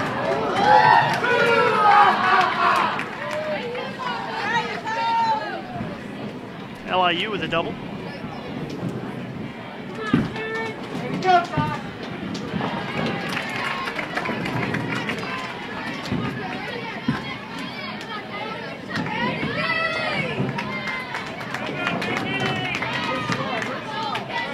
Sacred Heart going to be in the 220s, it looks like. Guess they will.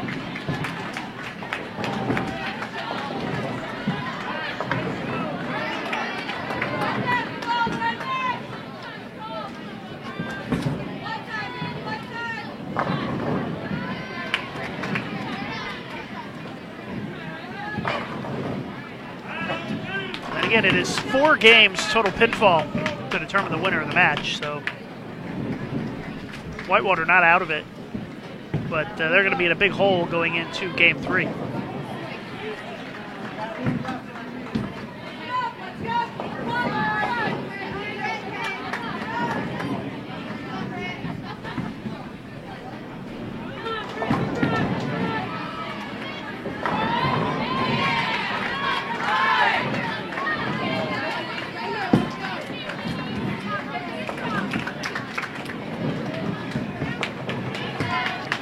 398 for Sacred Heart after 2 games. One more shot to go for Whitewater to finish up their tally for game 2.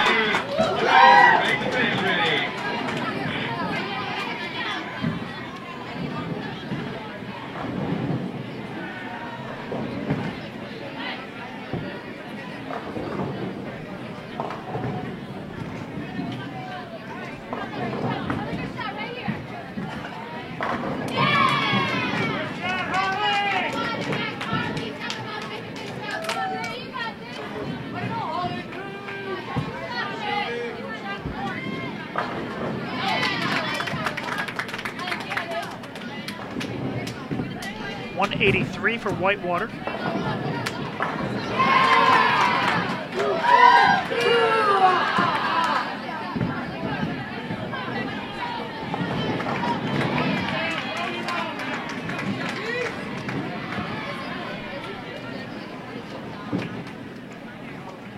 So Sacred Heart leads 398 to 347 after 2. The halfway point of the match.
Louisiana Tech with back-to-back 201 games puts them at 402.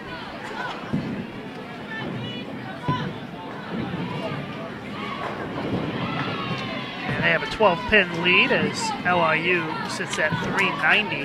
Joe, your order's ready, Joe. Sacred Heart's got the front 4, but just left a 3-6.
2.0.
All right, just had an update on the standings and just updated that file. Right under the video you're watching in the description is the link to the standings. And I think I got them cleaned up for you here. Vanderbilt leading at 16-60 after 2 matches.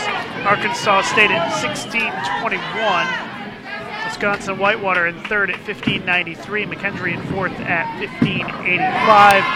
And Maryland Eastern Shore in fifth at 15-78.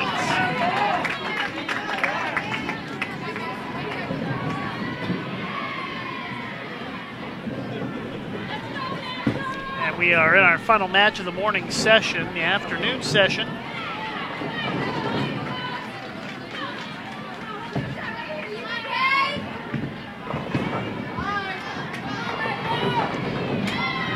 Afternoon session gets on the lanes at 2 p.m. Central, 3 p.m. Eastern.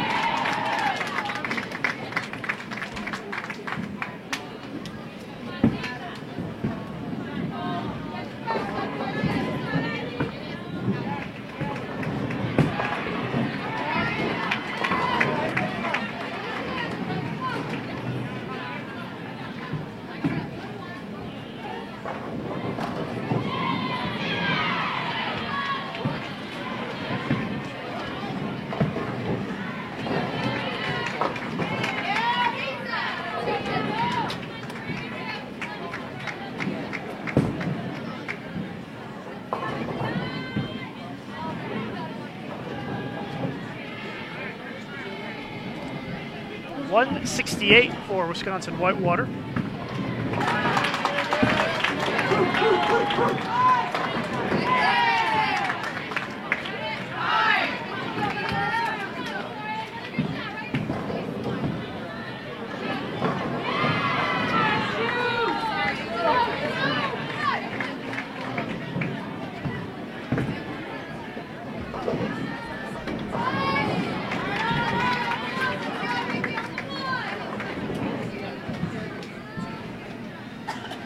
Whitewater sitting at 5:15 for 3. And Sacred Heart going to be over 600.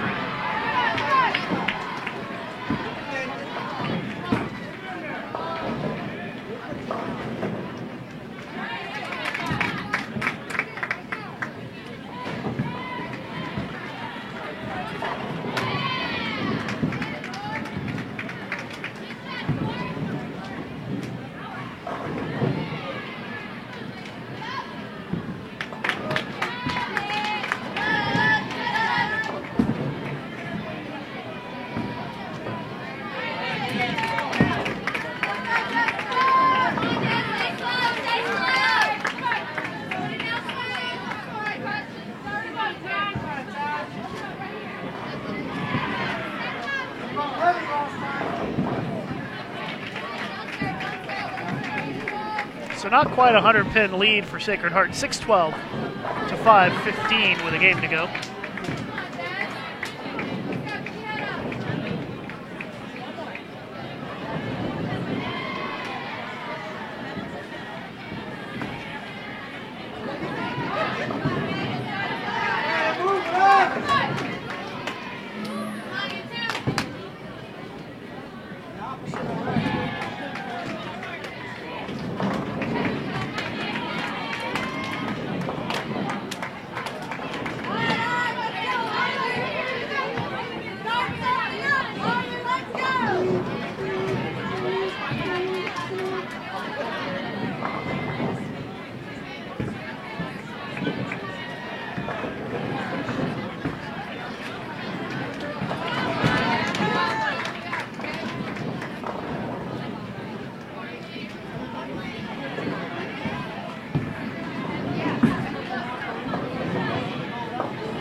LIU with a 45-pin lead this game. They were down 12 coming into this game, so 33-pin lead overall for LIU as they are starting to wrap up game 3 in that one.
LIU final shot of game 3 is a washout for 179.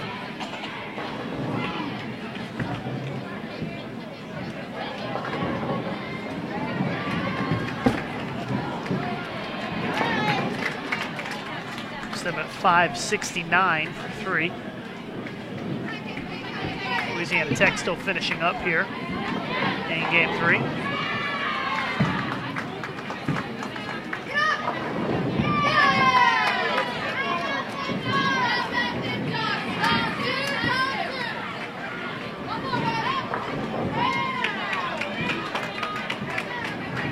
Louisiana Tech going to be at 150 with a strike. They will be down 17 going into the final game.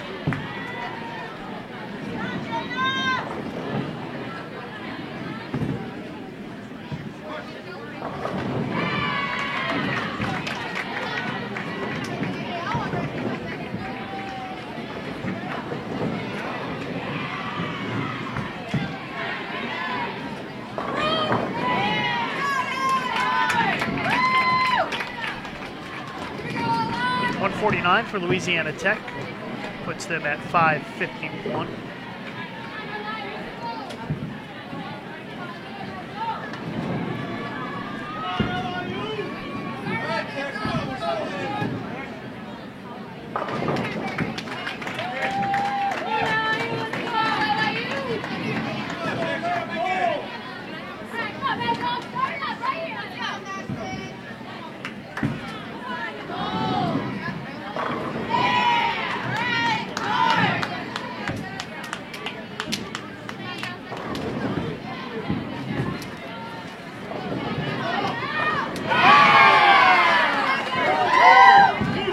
LIU starts things off with a strike. They're up by 18, I should say. They were down going into that last game, but they flipped it on Louisiana Tech. There's a strike for Whitewater. Fortunately for Whitewater, they're down almost 100, so it's going to be tough for them to come back to win this one. In fact, they're down more than 100 at this point, with about half a game to go. So it looks like Sacred Heart going to cruise to the win here against Whitewater.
Whitewater finally got into a groove here, but unfortunately for them, too little too late. And it's going to be an easy win for Sacred Heart.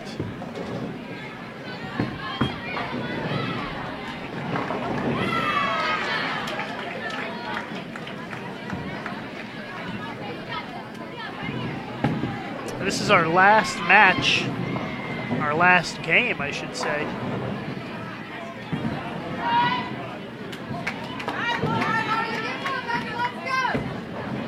Last game of the morning session, and the afternoon session starts in a little more than 2 hours.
Whitewater finishes with 2:13 and 7:28.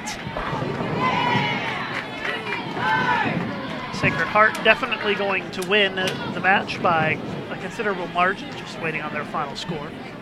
They can get to 200 this game, which would put them at 8-12.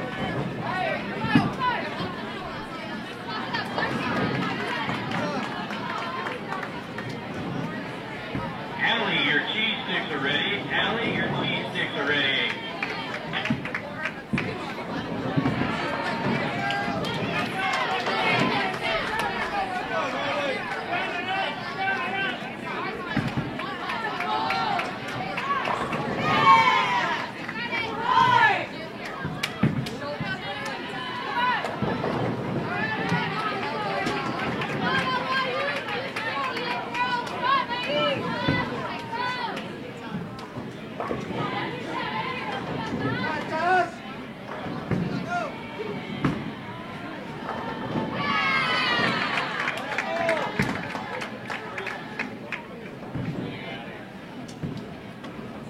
Final shot coming up for Sacred Heart. And it's 7 on the fill for 197. And 8:09. So Sacred Heart wins 8:09 to 7:28.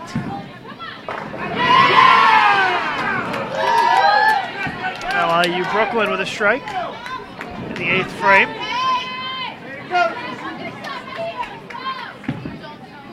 Louisiana Tech has taken the lead in this match after 5 opens in a row this game by LIU before that last strike. It's a 25-pin lead. I'm sorry, excuse me. Let me do that math again. On an 11-pin lead for Louisiana Tech.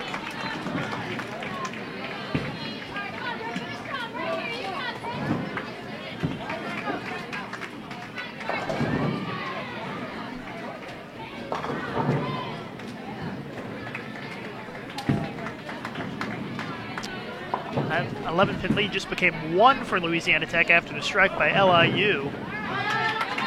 Count there actually evens things up, I believe. Pretty close to it. Let's see what happens here in the 10th for LIU.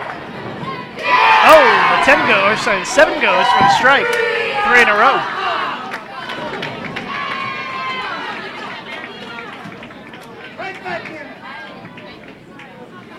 So now a 2-pin lead for LIU, if my math is right. That strike.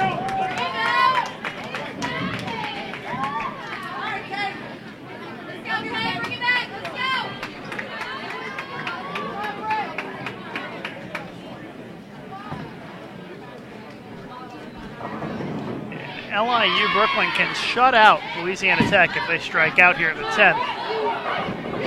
There's the second one in the 10th.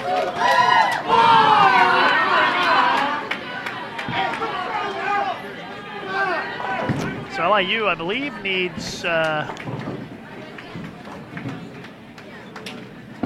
see here, Louisiana Tech, for the strike there, can get to 198 this game.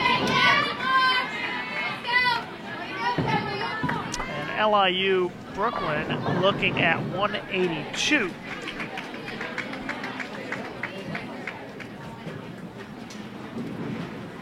So 9 pins here, 9 pins, enough. Strike is enough to lock up the win for LIU.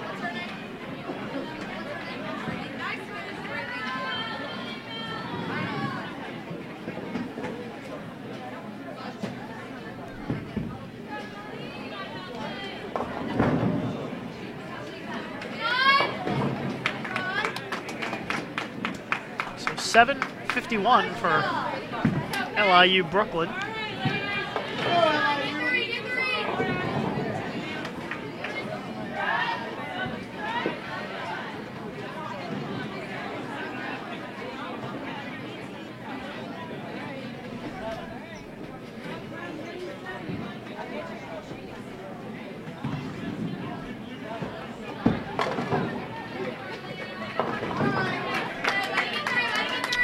81-87 for Louisiana Tech.